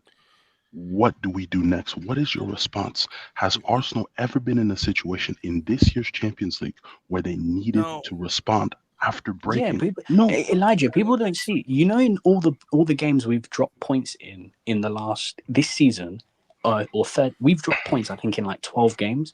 I think in 10 or 11 of them we conceded the first goal. We're not good chasing games of football. That's Arsenal are at their best when they're in control of the game, when they're winning. Because you saw it last year, even in the Champions League, when we were up against Real Madrid in that second leg and we had the lead. We go to the Bernabeu. There was no we in control the whole situation. We play our game, but then, for example, we play PSG. PSG only scored 3 goals over 2 legs. That's not a lot of goals. Majority of teams in the Champions League can easily overturn that. But Arsenal can't because we're not a good team chasing the game. Well, I don't think Money Mace. I don't think it's that. I think the problem is Arsenal are, unlike PSG, they're very tactically rigid in how they play. Yeah. They approach the game one way, rigid. And that's the problem. I think the reason why Arteta's rigid this season is because you guys just need to get it over the line. You guys just need to win a trophy. You just need to win the Prem. Get that out of the way. Champions League, you've made it here, whether by hook or crook, you've somehow got to the final. You've been dominant throughout the tournament. But the problem with Arsenal is that this is what makes the final so interesting. And even though I don't like the teams that much, I'm very interested because you have a team in PSG that's very fluid. They can defend amazing. They can attack like no other. And you have Arsenal, a team that I think is the best defensive team in the world, but they're very tactically rigid. And what happens with Arsenal in a final, if your plan A goes bad, you need to be able to have a plan Look, man, B. we'll see what happens. Guys, it's been real. One love. Peace out.